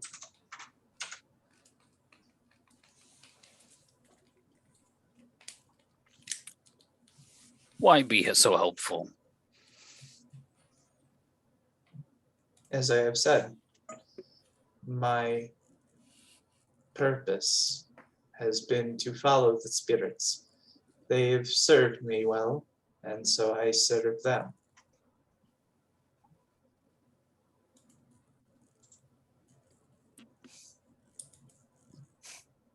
Yeah, I'm not there, but Solomon did share with you guys, just to remind you, he had, after we fought with Haruman and he destroyed the jewel that was guiding us, I had a vision of a dungeon made of bones, and they were the bones of fiends, and it somehow led to a coatl. And I had a vision of a monster that was wearing an obsidian crown. I don't know if that's related to what this guy's talking about at all. I mean, Uh, the rainbow colored feathers or whatever would be the coatl. Sounds Mhm. like. Yeah, and the Obsidian crown. yeah, I think the creature with the obsidian crown. Wait, let me see if this was you or if this was Lux.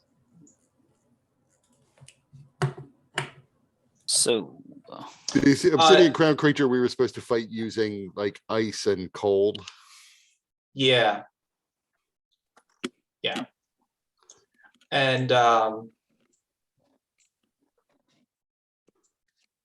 yeah, that's all that you were able to tell from that vision.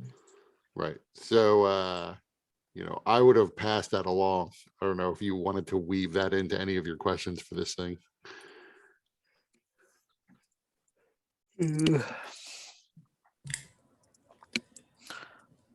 let's see.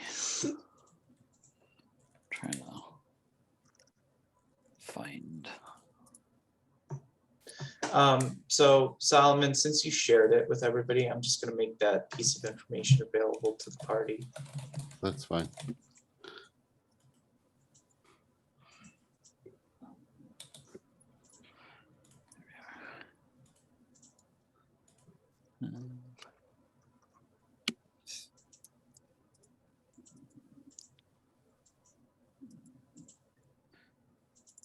So number 6, where are you at?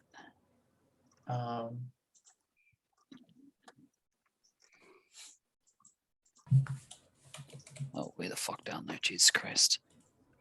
So here's the visions that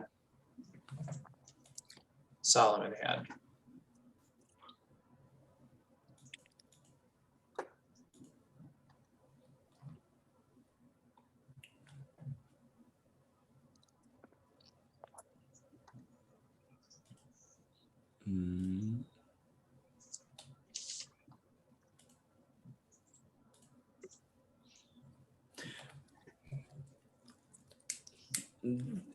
Is there anything on here that you can see on this map, or that you know of this land about a obsidian crown?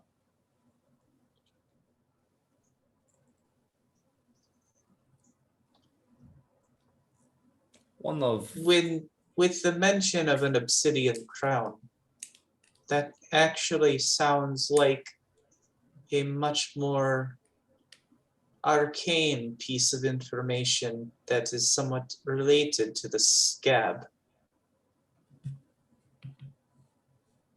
I don't know what their relation is, but it could be that they are in some way connected.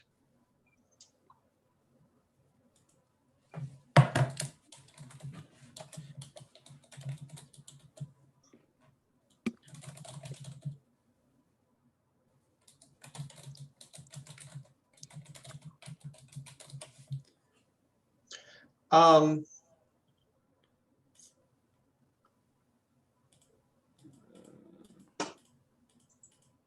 Ewan.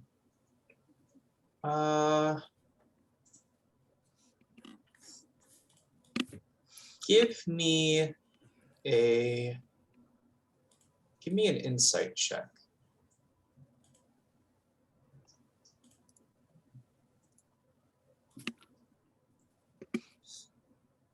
Nice. Okay. Here's The Um, the little screen share one is not scrolled down all the way, by the way.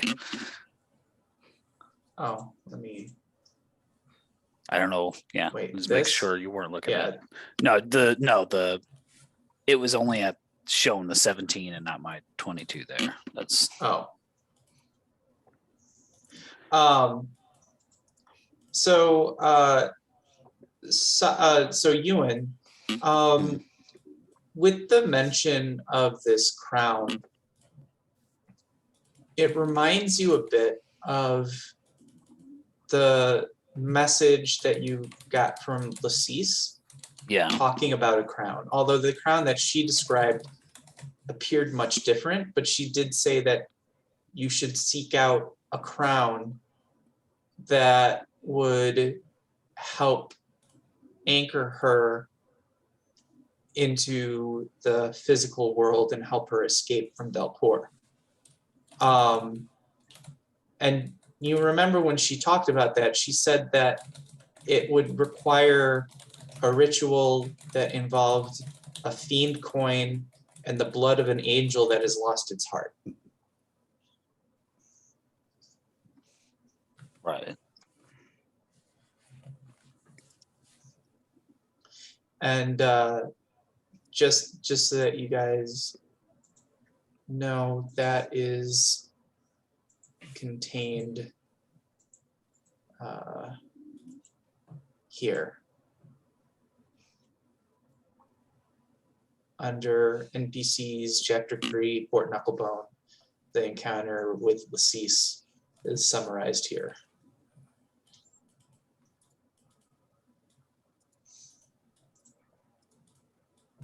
mm-hmm.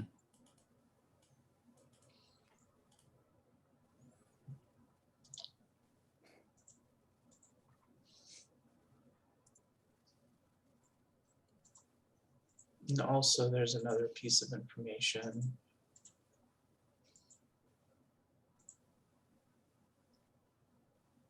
The Lassice's ritual with because Lux actually wrote the ritual down after waking up from that dream. So you guys have access to that.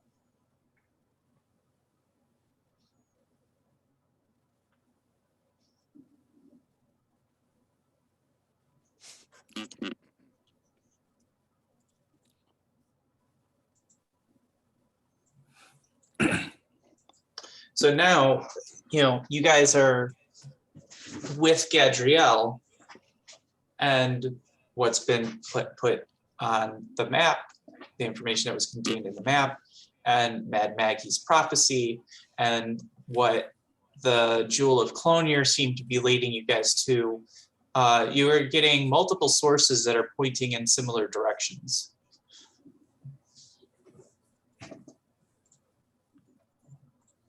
Which gives Gadriel even more credence in terms of the information that he's providing.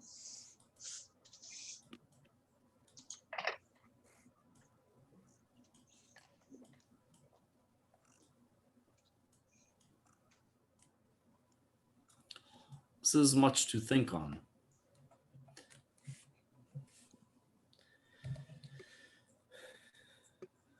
But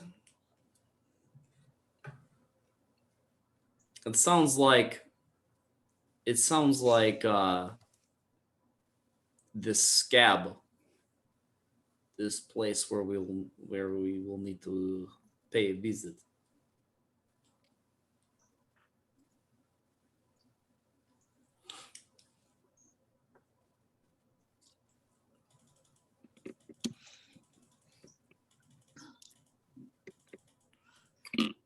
Wait, were you asking a question, Bagnog? He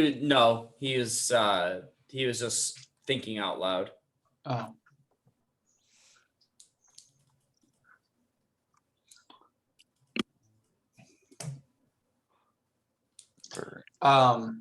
Lux, did you figure out the arrows?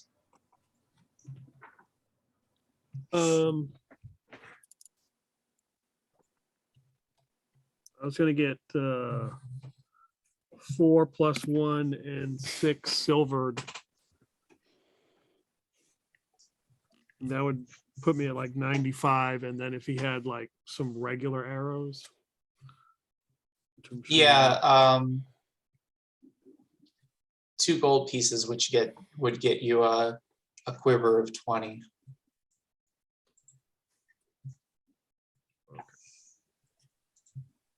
So how many +1s? 4, And then how many silvered? 6.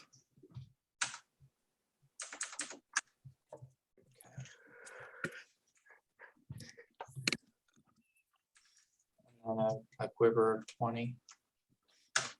Yep.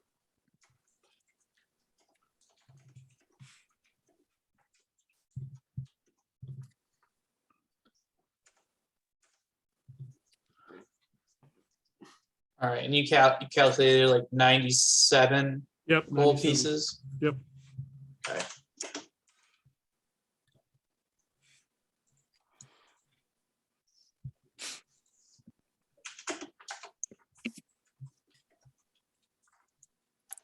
Okay.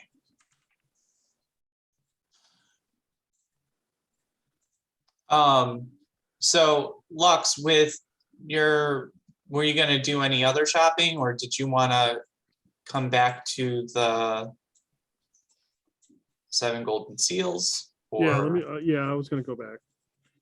okay, so if you want, you can either go to your room with Solomon, or you could join Ewan and Vecnog.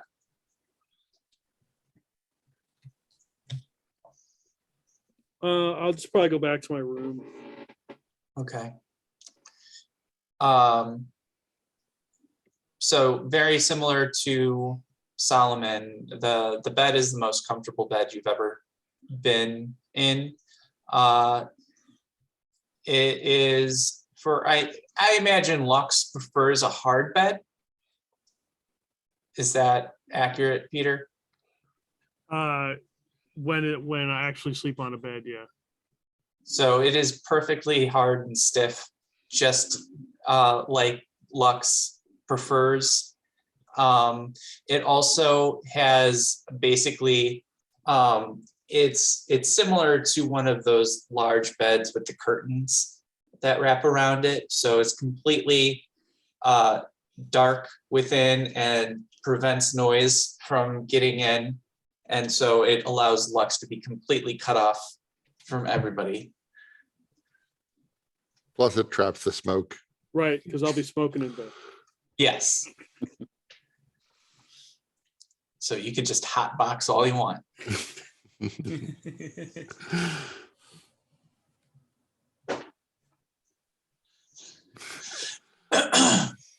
It would be kind of hilarious if she accidentally burned the hotel down.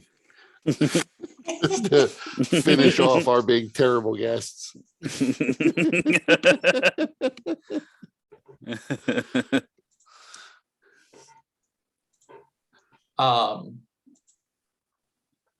So yeah, Vagnog and Ewan, did you have anything else? Or this? I'd ask if there were any other drinking establishments. Do you mean in Fernia? No, here in this little village of yours. There is probably one other, only for those who are unable to pay the prices that Master Hawkins demands. But Or who like the red can. Those weirdos. yeah,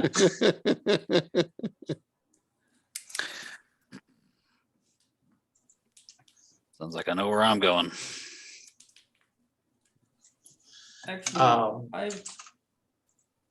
yeah, so I have a question. This has been on my mind since arriving in Fernia, in this place. Soul coins are clearly embodiment of some soul, and I understand, I think, what goes into making them. But is there a way, an easy way for actually, I don't understand what goes into making them exactly. Is there a way that I could harvest my own soul coins? Or create my own soul coins?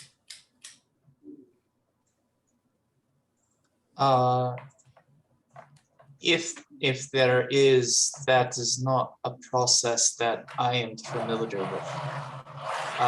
It is usually higher levels fiends that create soul coins.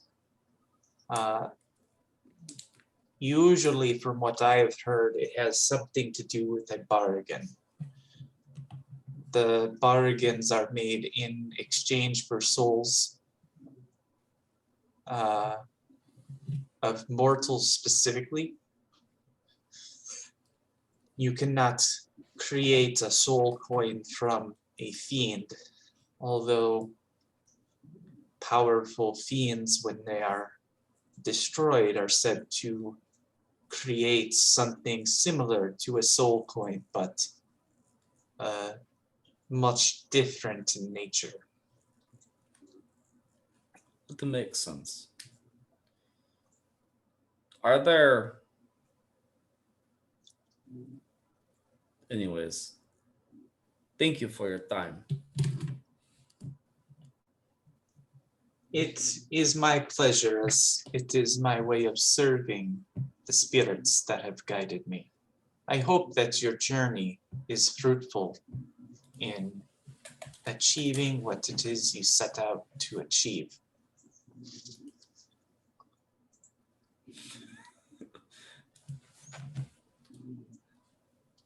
And I hope to cross paths again. Yes, it would be good. And he nods, and then he goes up in a puff of smoke.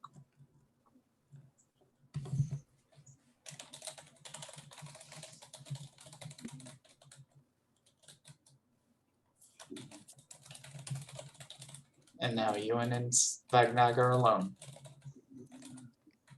Nope, I'm going to that other place. Time for my night of carousing. Shadow box.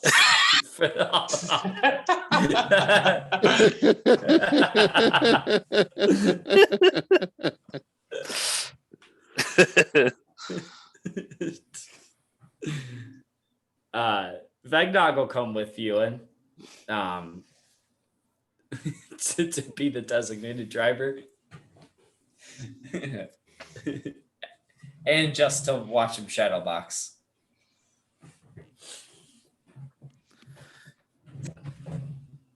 Okay. Maybe you'll learn a thing or two. All right, so you guys are going carousing. Kurt or Solomon and Lux are sleeping. Let's take a 5-minute break, and then we'll resume. Sounds good.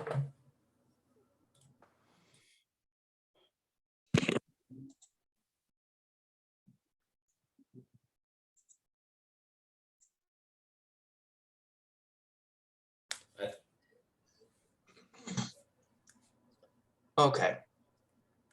So Vagnog and Ewan you guys are carousing, right? So because you guys haven't completed the rest, you don't have the effects of the hero's feast just yet.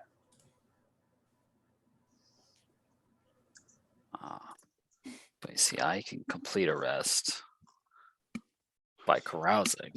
Yes, but you did not complete the rest in the bed.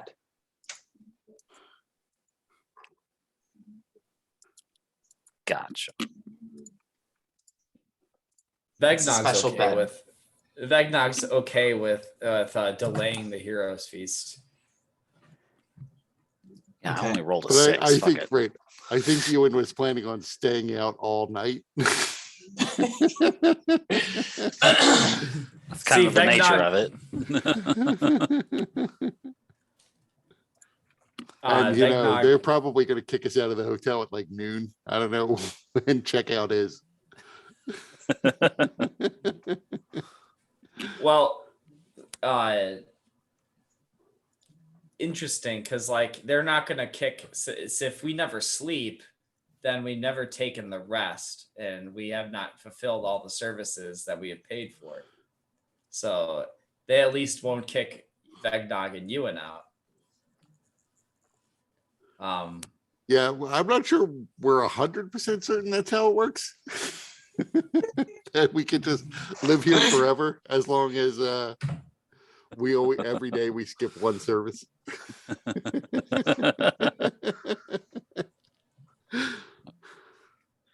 Can't kick Yeah, us who out knows? if we don't complete it. You might just get a gift card for soul coin percentage towards your next visit. More store credit. Yeah. All right. So Vegnog and Ewan, what? So you guys are able to find a pub. It has very few people in it because most people that come here obviously are here for the services of the Golden Seals. But there is a pub here which seems to be servicing a couple of different people. Likely there are people that also travel with the Wandering Emporium, which, you know, if you guys are doing carousing, you're learning all this information. So most of them are kind of townies. There are a couple of other creatures there in the tavern. There's one closet in there. And then something that appears to look like a kobold.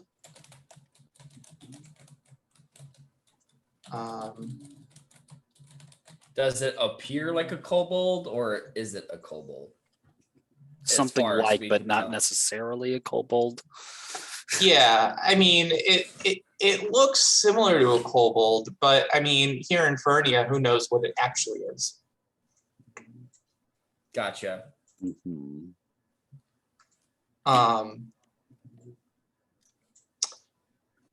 So you're in a tavern room.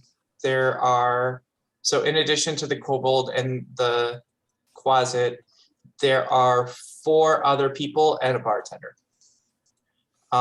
It looks like a pretty rundown establishment.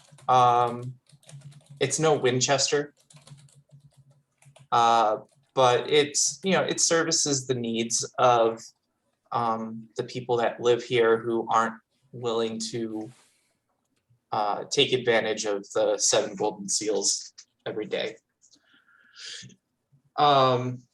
Is there anything in particular you guys are wanting to do while you're carousing?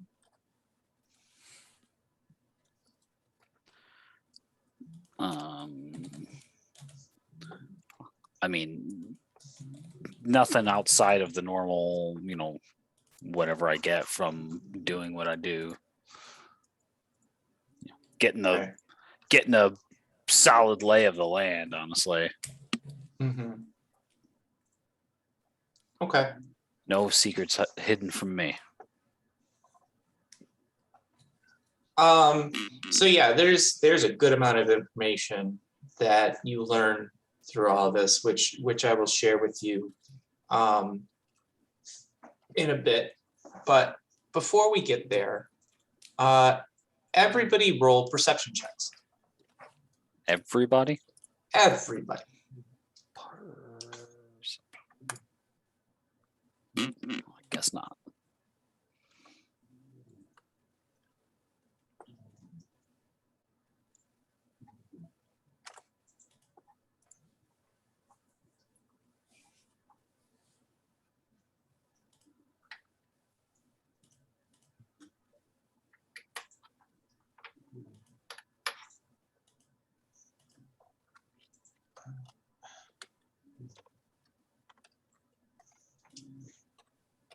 So,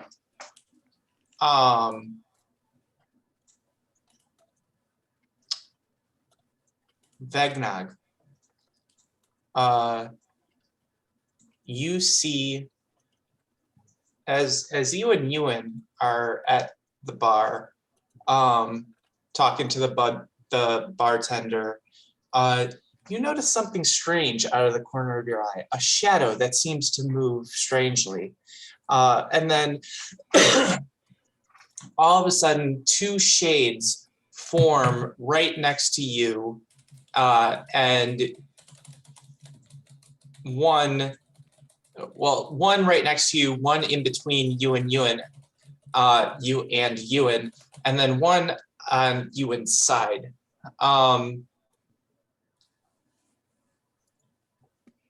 Ewan, because this just appears out of nowhere, you don't really have time to react to it. And so it's going to strike at you with advantage because of that. And you are surprised.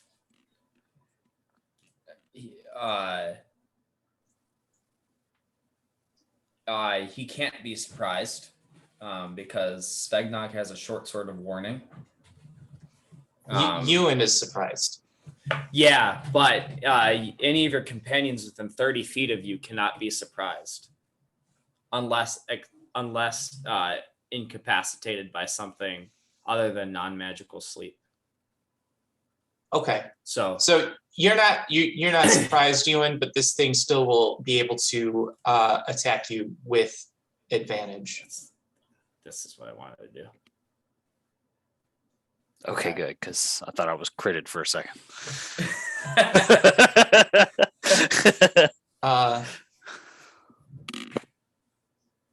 So does an 18 hit you? Yes. All right, so you take 17 necrotic damage. Where's the roll?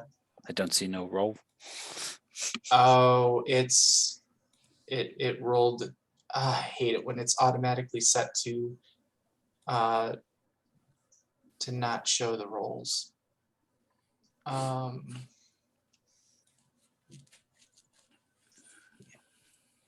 Whisper toggle. 18 points of damage. 17 necrotic. 17 points of necrotic. Alrighty then. Yeah, this is.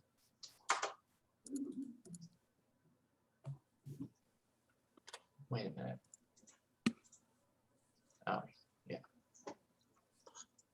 Could be worse. At least they're not shadows. Shadows are the worst. Yeah. And then another. Still a whopper of a fucking hit. And then two of them strike out at Vegnog. And Vegnog, you are not surprised, and so they don't get any kind of advantage on their attacks.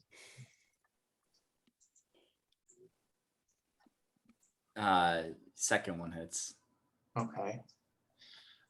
And then Solomon, you wake up in time to see a shadowy figure attempt to strike you in your bed.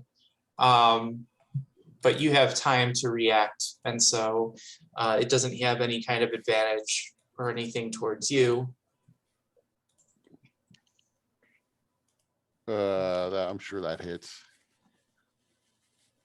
'Cause he's not And wearing his then Oh, armor. yeah, right. I don't have my armor, so I don't have my shield. So that means my armor class is 8. oh shit. And then Lux, you are surprised, since you are not benefiting from Vegnak's sword, and they have advantage on you.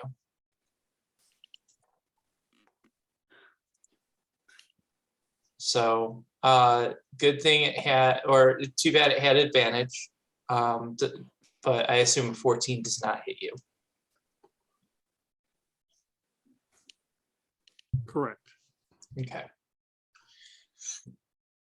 So, where's the little tag thingy? The concierge is going to hear about this in the morning. They could be summoned at any moment. Fuck, complain to him right now. What is the meaning of this?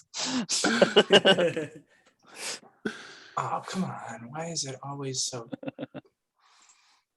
So was the what 2 attacks on me? The last 2? No, just the last one. The one Oh. before that was against Solomon. Oh, okay.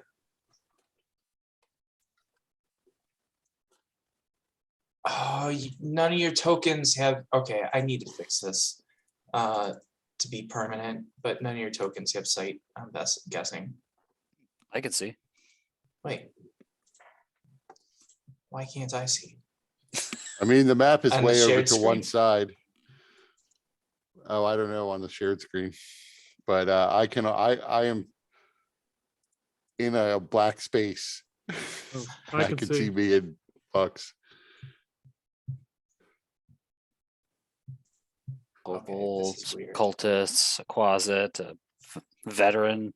Yeah, I don't see those guys, but I see like 2 figures near me in Lux. We've fought these sons of bitches before. Well, The ring wraiths. Well, one Um, ri- one- I don't think one I ring have wraith. fought them. One ring wraith I see, and then one just dude with red eyes. why is it not on the shared screen? I don't understand that. Does Um, does display have I vision? mean, right. Technically, it probably is dark in the room I'm in because I don't sleep in bright light. Right. So, it should be daylight mode on the.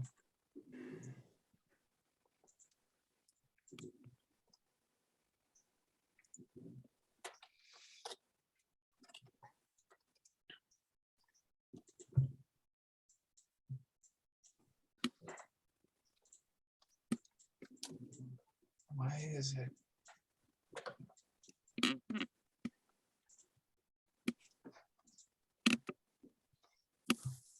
Okay, I'm gonna try this.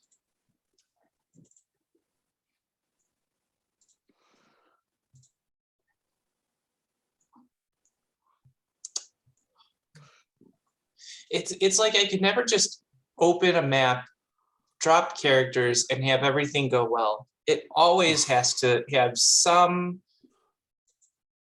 fucked up issue.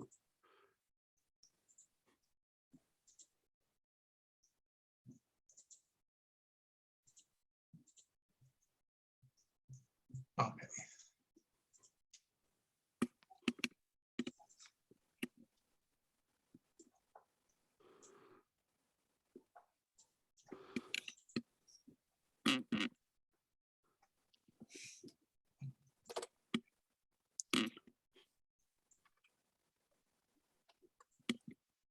Okay, I don't understand why it's like that then either.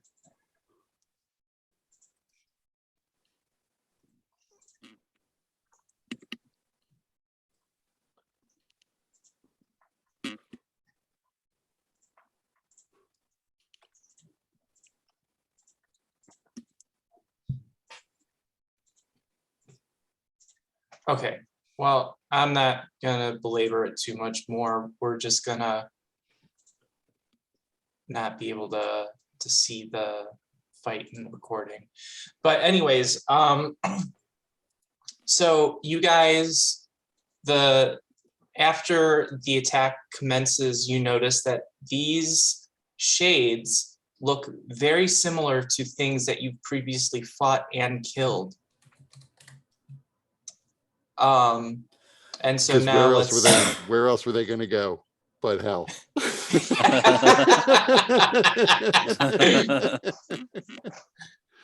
So everybody roll initiative. I mean, has Ewan actually fought these things though? I don't feel like Ewan has. There we go. Return to I thought a form. different character did. I feel like Tem did and died.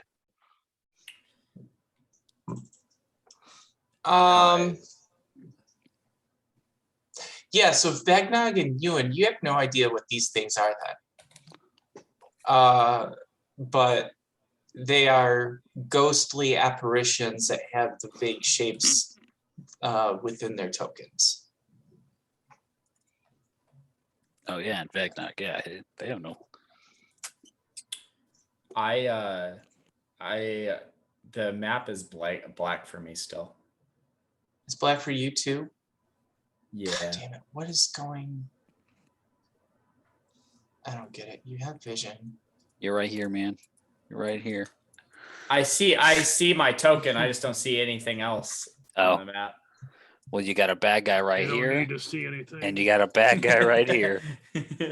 Let's see if this You? does anything. Bad guy, bad guy. Bad guy, bad Thank guy. you. Me, bad guy. There we go. Why? Okay, I have it set for daylight. So is it saying daylight? Oh, okay, fine. We're just gonna do this. And there's a torch in here too. Because even though it is dark within your guys's bed, the room itself is actually lit. Okay, let's see if that changes it with the. Oh yeah, now the display can see too. So I don't understand why that is. We're gonna put this light here.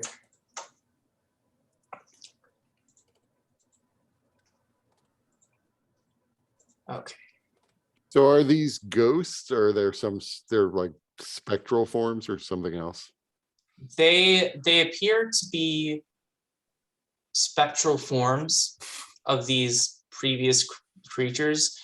Solomon, the one attacking you is actually Gideon, the spirit of Gideon. Okay, I did not recognize him. But I remember him. Because I honestly, the reason I was wondering is when it attacked Lux, I was wondering whether it had to like move the curtains so that like smoke came billowing out, or if it just passed right through it incorporeally. Okay. Oh, now I see everything. Why did on the share screen? wait? I had my token selected. I don't know why it didn't come up on the turn order. I'm not seeing the turn order. Oh, I did briefly. It's I don't could see roll anything again, on but it. if you just add me, I'll get the 0 that I actually rolled. All right. I'm gonna add these in. All right. Lux, what did you roll? 19.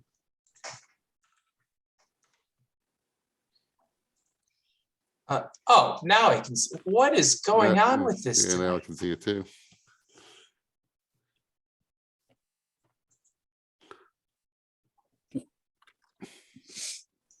But the ghosts aren't there.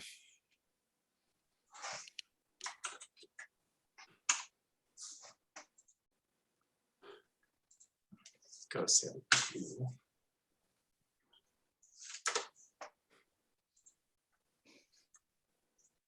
Okay.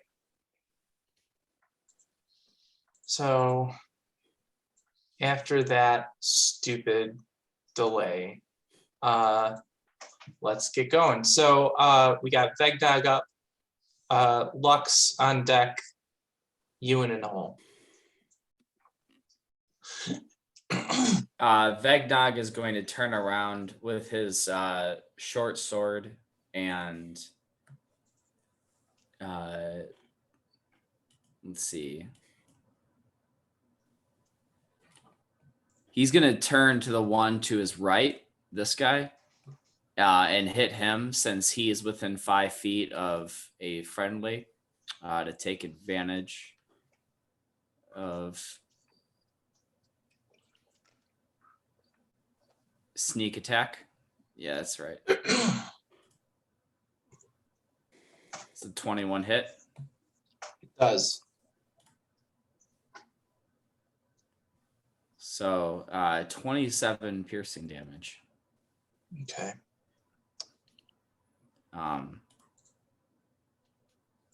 As he drives the short sword into this creature.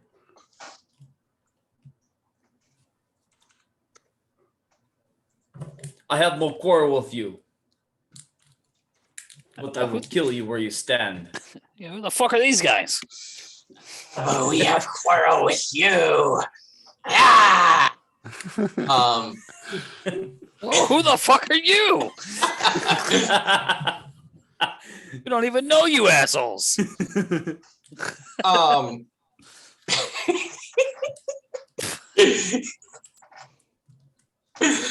All right. Anything else you do in Vegnog? I think that's it.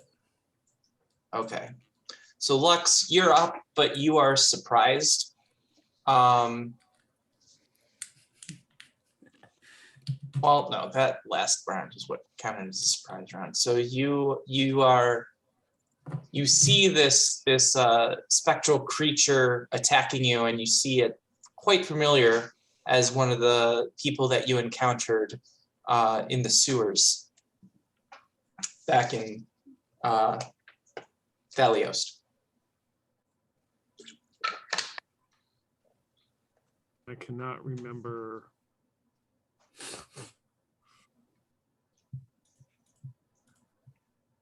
Okay, well, I'll try to hit it, see if it does any damage.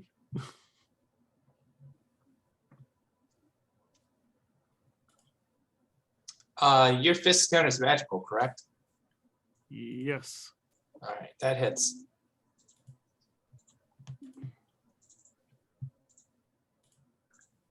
Just asking for a friend.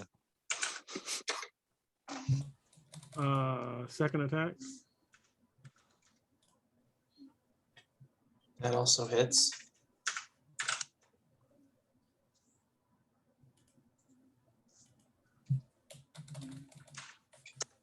Anything else you doing? If we use an action point, how does that work? Whole another round? Yeah. Yeah, full action. You also have your martial arts that you can do as a bonus action. And then if you want to spend a Kai point, you can do a flurry. What's the martial arts? That's, you just take a bonus action that you can do another unarmed strike. Okay. All right, I'll do that for my bonus action then. So another jab. Okay. All right, that one hits. All right, I'm done. All right. Ewan. Let's see. Which one fucking hit me? This guy. I'm going. What's like his size compared to mine? Or like, I understand like he's a medium size officially, but like he like scrawny looking. No, he's actually fairly tall, although his legs kind of disappear into like a mist, like semi-transparent. Mhm. All right, so okay. I want to try and end this guy because Vegnog struck at him, so I want to like throw some elbows back at him, right quick. So hit, and that's probably gonna miss. Right, That hits. the 11 hits. Yes. This guy. Yeah. Okay. And your hits are considered magical? Yes. Okay. So this guy lets out a silent scream as he vanishes from the world. Alrighty. Use a moxie and give this guy the old one too.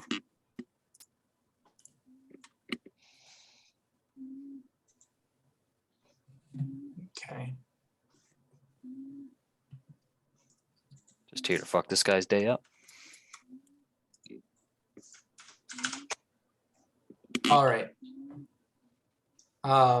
So your punches pass right through them, but you feel some resistance as you move through. And then it's their turn. So we're going to start over on the Lux and Solomon side. So this guy actually forcefully attempts to enter Lux. Mother. Whoa, whoa there. Bring it on. Gotta buy me dinner first. Can I choose to fail? It's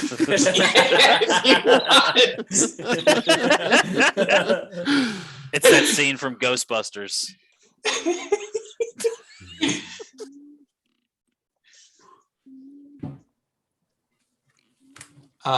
So make me a charisma saving throw, unless you really want to choose to fail.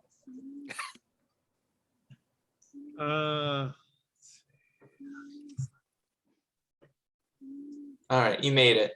So the spirit is not able to enter you. The ghost of Gideon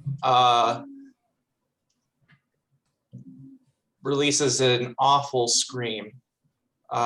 So Solomon and Lux, give me wisdom saving throws. You have advantage because of the hero's feast. All right, so you managed to avoid the effects of the horrifying visage, and you're now immune for the next 24 hours. And then this one attempts to possess Ewan.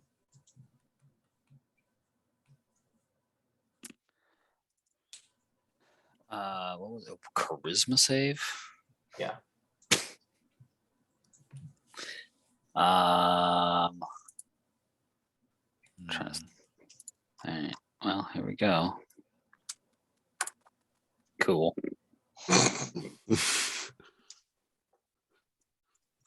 All right. You have an action point. Or action points. At a plus fucking 1. I mean, yeah, fuck it. I'll use an action point and see if I can make it. Hey. Okay, you make Worth it. Worth it. And then this one releases a horrifying visage. So Ewan and Vegnog, give me wisdom saving throws, not with advantage. And all the patrons. in the bar. So you guys are fine. Everybody else in the bar is fucking Visibly pissing their aged. pants. What do you mean? This guy, he looks tough. Some of them visibly aged. So this guy runs into this room and disappears. This guy runs into that room, disappears. This lady is running to the door, as is the kobold. And this lady. The closet is gonna hide in here. And this lady is also running to the door. All right. Solomon.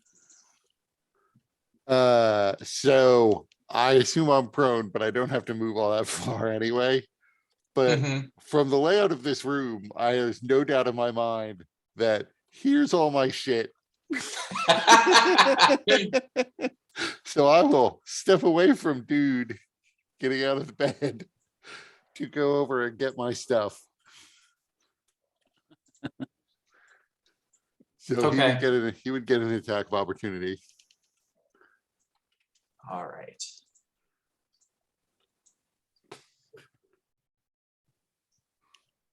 And he hit. So. And then I would pick up my holy symbol and try to turn undead. Okay.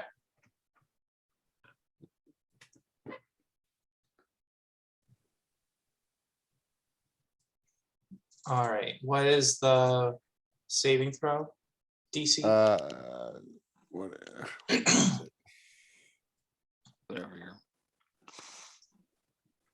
spell save DC is, right? Yep. 16.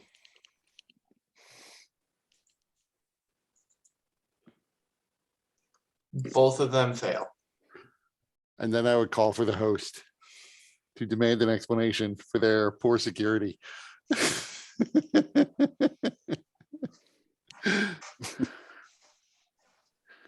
Okay. Anything else you want to do? No, that's my turn. All right. Vegnog. Vegnog's gonna attack this one. Okay.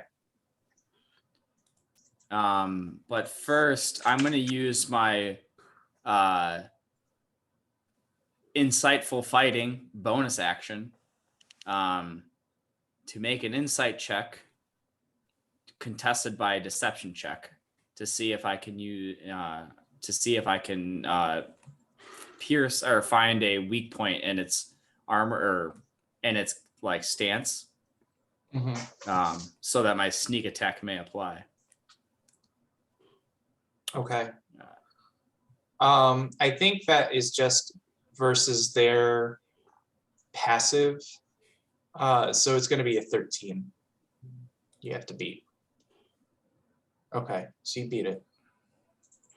All right, so the sneak attack will apply here. Okay, that hits. 14. Man, wasn't as good as the last one, but that's okay. Anything else you want to do? Nope, that's it. Okay. Lux, you're up. So what's this thing doing? Does it look like it's starting to move away or hasn't moved yet? Or No, after it was repelled from entering your body, it looks like it's ready to attack. But it's been turned. Oh yeah, it's frightened of Solomon's holy symbol. okay. The question is, do I know that? Right. And it has to spend its turns moving away. Well, I'll punch it for good measure. Unless it gets hit.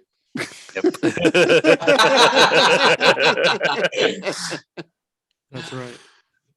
But that's enough to cause the creature to silently scream and fade from existence. Try to run from me. Piss off, ghost. And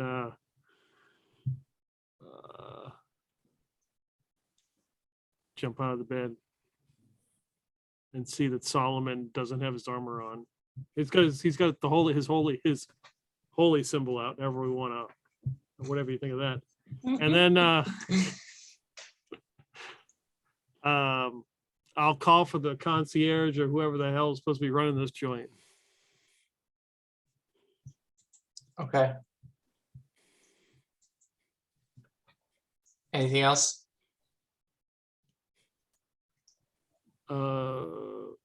No, my goal is to try to find Ewan and Vegnog now, but I'm sure they're fine.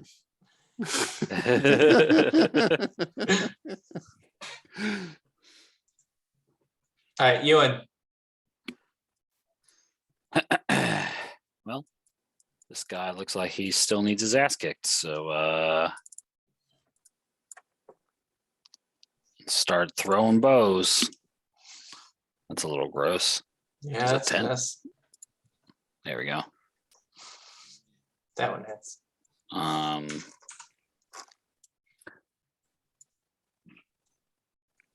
Yeah, I mean, fuck it. I'll use my last moxie at the moment to give him the old one too.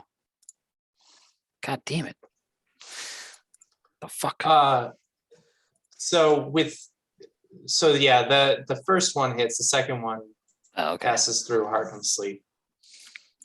Then I'll move to this guy and swing at him then. Okay. So that grants an attack of opportunity. I thought you said this guy was dead. No. Oh, I thought you He's said not he was dead. dead. Oh, I'm sorry. Then yeah, my bad. No, I ain't moving then. Oh, okay. I misheard. Okay. I don't know why the goats are suddenly 21. All right. So the ghost in Solomon and Lux's room begins to move away, but then suddenly Master Hawkins poofs into the room and holds out his hand and is muttering an incantation that causes the spirit to crystallize and become material. And as it crystallizes, it's also contracting, and it looks like it's very painful as its body is being twisted and contorted and cracked as it's crystallizing until it crumbles down into a single coin-sized gemstone.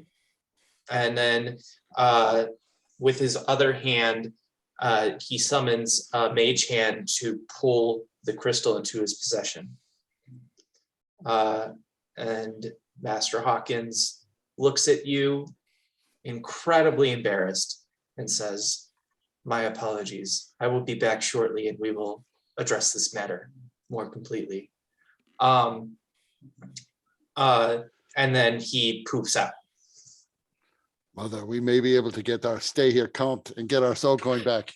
that's exactly what I was thinking.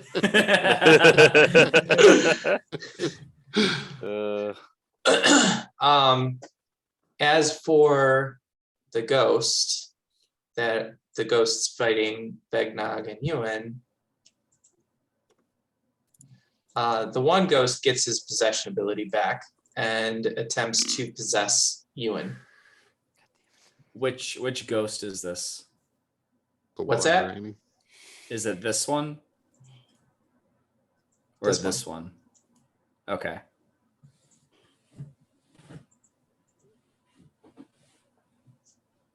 Charisma save again, was it? Right? Yeah. God damn it. All right, we'll try one more time. Oh my god.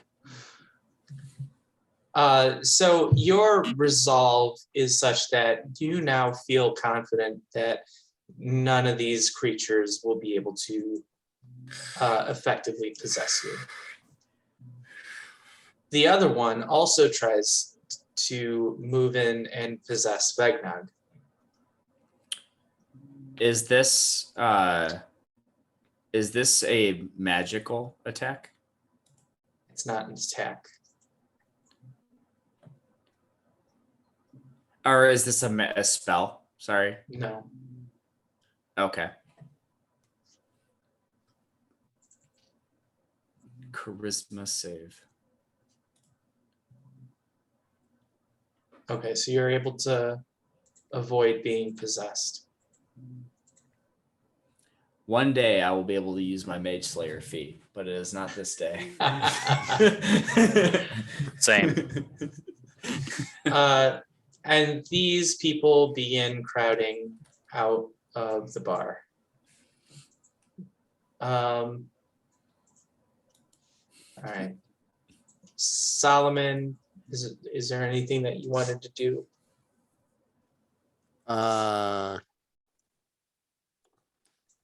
No, I guess not. Like I don't know how I obviously will have to unwind from this before trying to finish my rest. but putting my armor on now seems pointless. Okay. I Fair enough.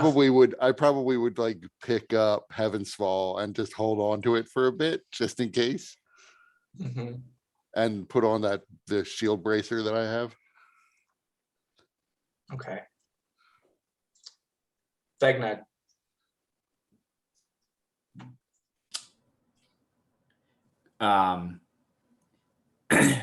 Vegnog's gonna continue to press the attack.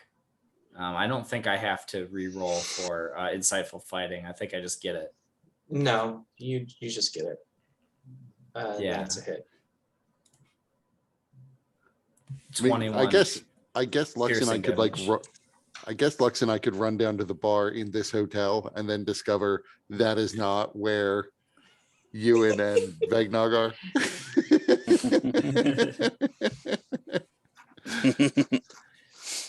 Yeah, as you think about it, you could poof into the bar.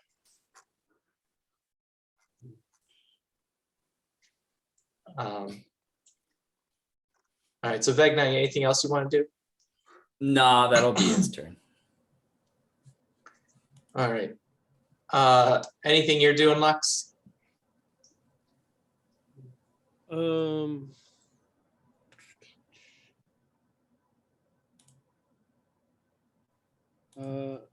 I guess we try to find Ewan and Eggnog.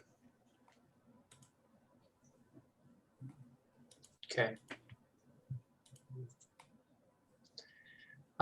Ewan, as you guys continue to attack, you hear the spirits say, "Our vengeance will be. We will have it. Our vengeance. Our vengeance." As they continue to try and lash out at you guys. And I was like, I still don't know who the fuck you are.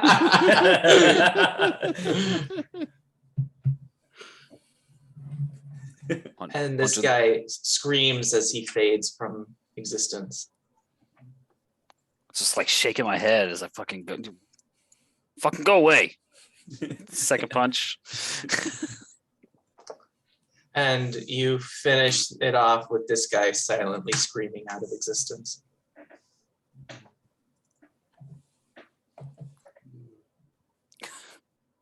Shadow boxing. That's right.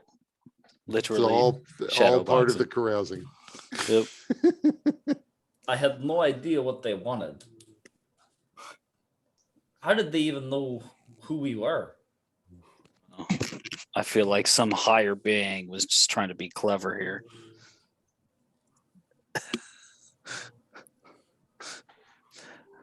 I wonder if our companions are okay.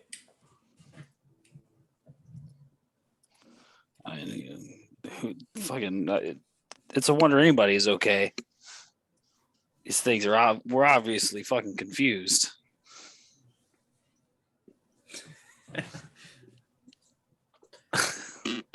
We should probably tell our patrons that it's safe to come back inside. In fact, Knock's gonna leave, like walk out the door to see if anybody's still around or if they've all like long gone at this point. Now they're all screaming down the streets.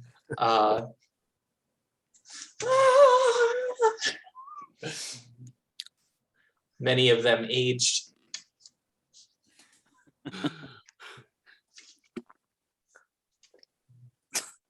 So they can't hear Vegnog say, I assume it is okay to come back in.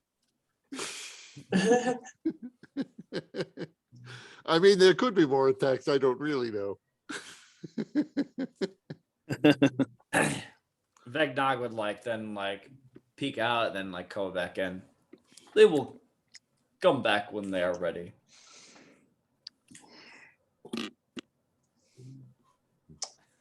In the meantime, Let's chug my drink.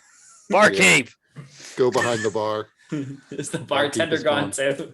Yeah. Yes. Vegnog, Ewan, and Solomon, give me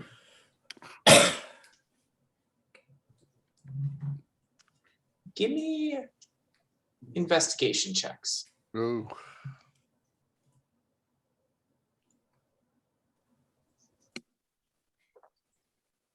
Okay. Solomon, where the spirit of Gideon touched you, you feel a sense of lingering freezing, like a frost so deep that it chills you to the bone where he touched. But other than that, you don't notice anything particular about it, except that it just doesn't seem to ease with time. Ewan and Solomon, or Ewan and Vegnog, you guys, where the spirits touched you, not only do you feel a similar sensation, but you also can tell, even though it's not perceptible visibly, where they touched, there's a slight raising to the skin, and in Vegnog's case, a slight change in the metal of your hide. And it seems, if you follow the outline, it doesn't seem like a handprint, but rather some kind of barely noticeable mark, like runic or stylized, not like random, not in the shape of a hand, but some kind of mark.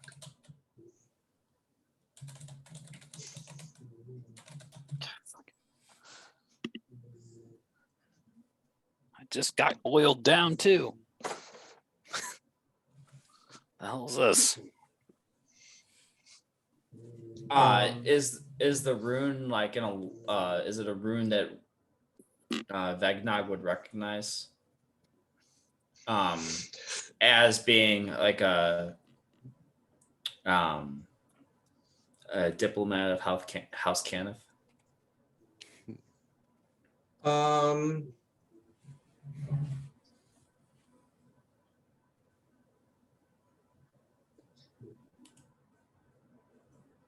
Give me a religion check.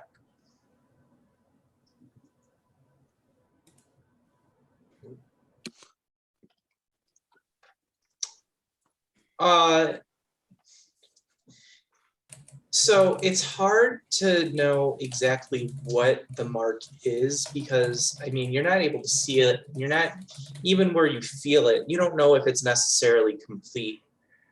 But it has, if you were to try and etch something out similar to what you're feeling on yourself, it has some similarities possibly with a mark that you have heard is associated with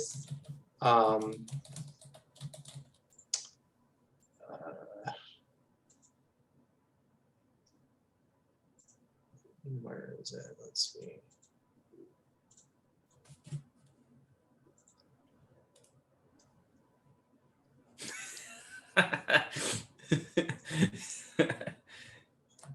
Right here.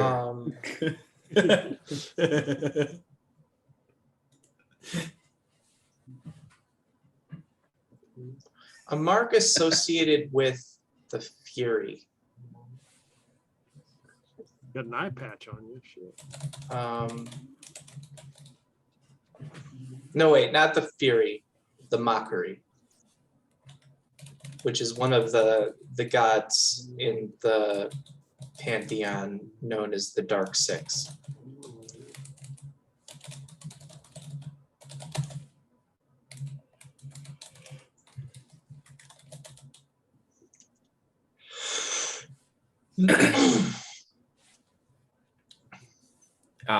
Vegnog's going to inspect Ewan's arm and kind of try to assess if it's got a similar vibe.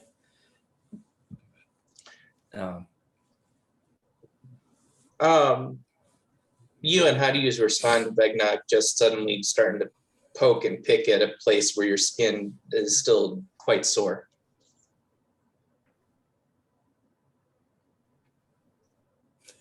I mean, he's got something on him too. I was looking at it. I don't care. So you can't see or feel the mark that is on Ewan. You only notice your own.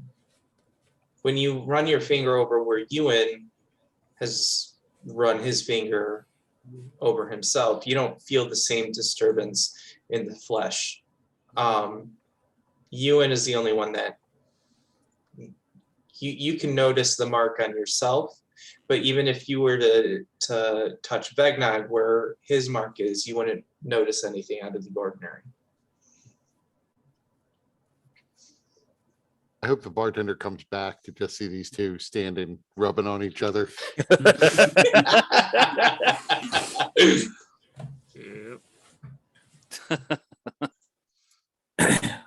I have this mark. Do I we feel see it. the mark at least? No.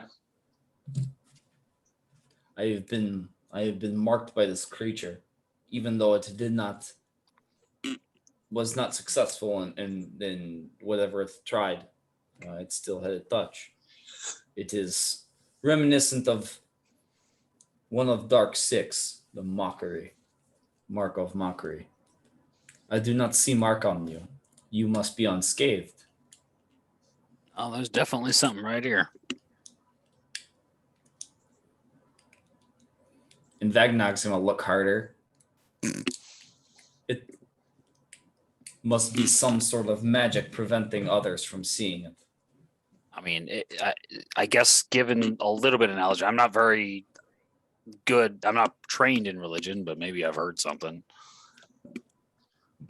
You can make a check if you want. I don't know shit. I mean, you know of the mockery. Everybody in Eberron or in Corvair knows of the Dark Six. But you just know the basic knowledge, which you guys should be able to see on the share screen. The gods that make up the Dark Six.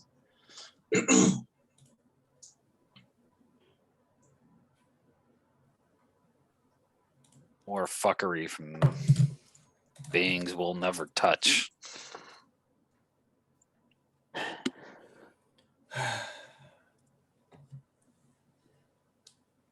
Bartender! I do not think he is coming back. We should pour ourselves a drink. I'm gonna. But then go check on everyone else and make sure they are okay.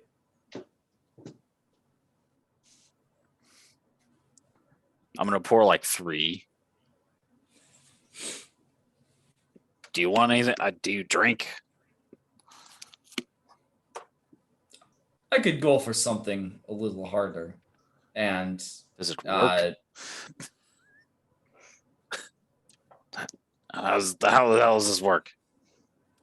it tastes like liquid. You know, there's a lot of liquids that have different tastes. It tastes like liquid. It tastes like a state of matter. Downhouse Canis built a lot of taste buds into their Warforged.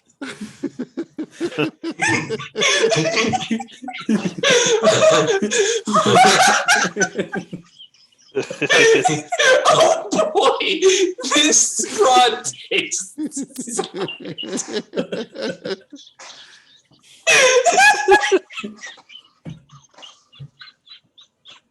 I guess I never really thought about it before, but I can totally imagine a Warforged being like, "Solid's my favorite."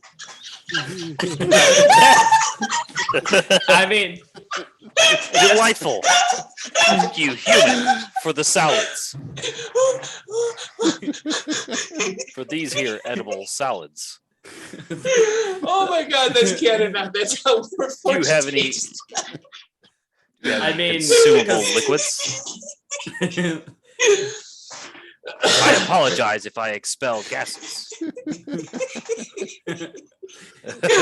Oh man. well, in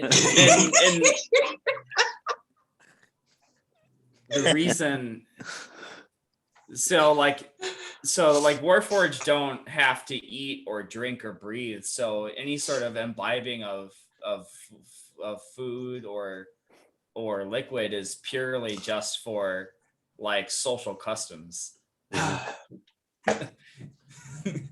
Oh, So that was perfect.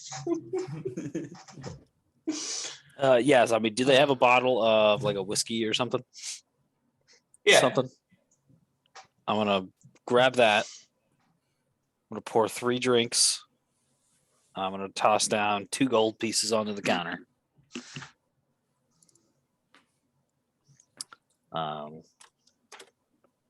And just be like, hopefully that fucking covers it. Let's go. Hold this. I'll just hand him a bottle of whiskey. and Vegnog sniffs it and then just starts downing it. Don't drink all of it. I do want some of that. Okay. You got it. That's my chaser after these. Oh, It is Um, satisfying. Acceptable liquids. It is acceptable.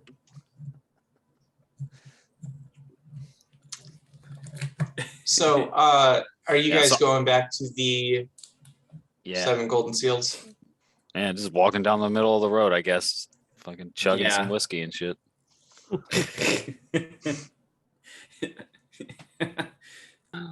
Arrested Yes. for public drunkenness.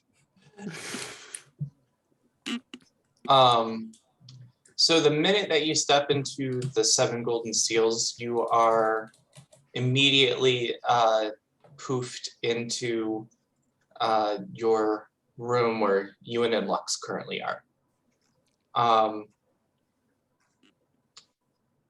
And let's call it there.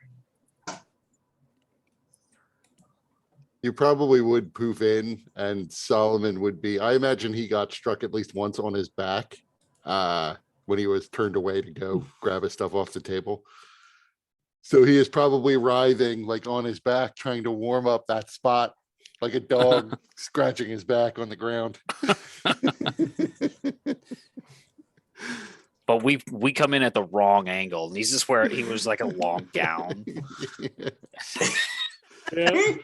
He's got his holy symbol out. Right. I mean, you know, this bed is like completely encased so that it can block light. So he would totally have been naked.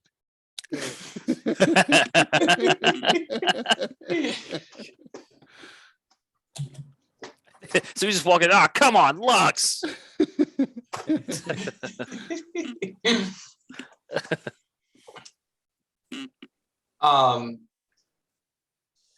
So Tony, I'm gonna send you the information that you got from carousing. And then yeah, what everybody think about the session? It was fun. I, for character reasons, made the choice to not engage with the tiefling, and that made sense for character reasons. But there was part of me that was like, I would rather just engage with the tiefling.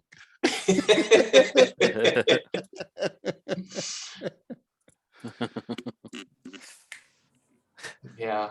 But I like I- that Gideon came back. And I like how the visions came together.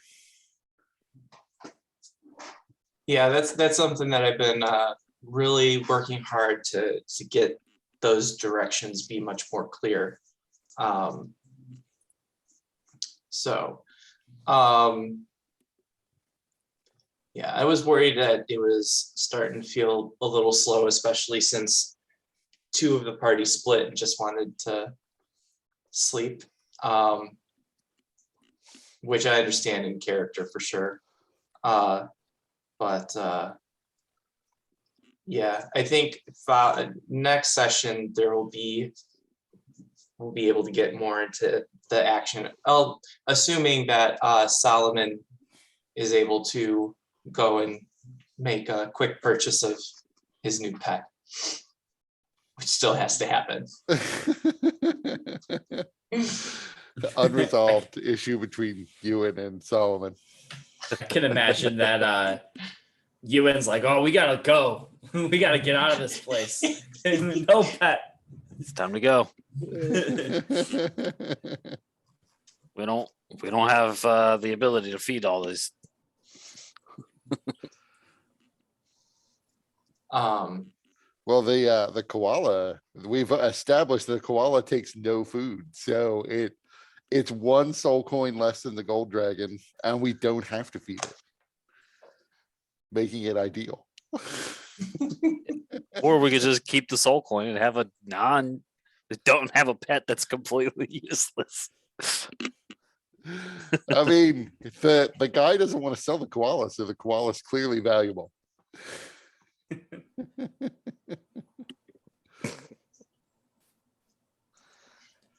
But I agree. If you want to save the soul coin, koala it is. There, problem solved.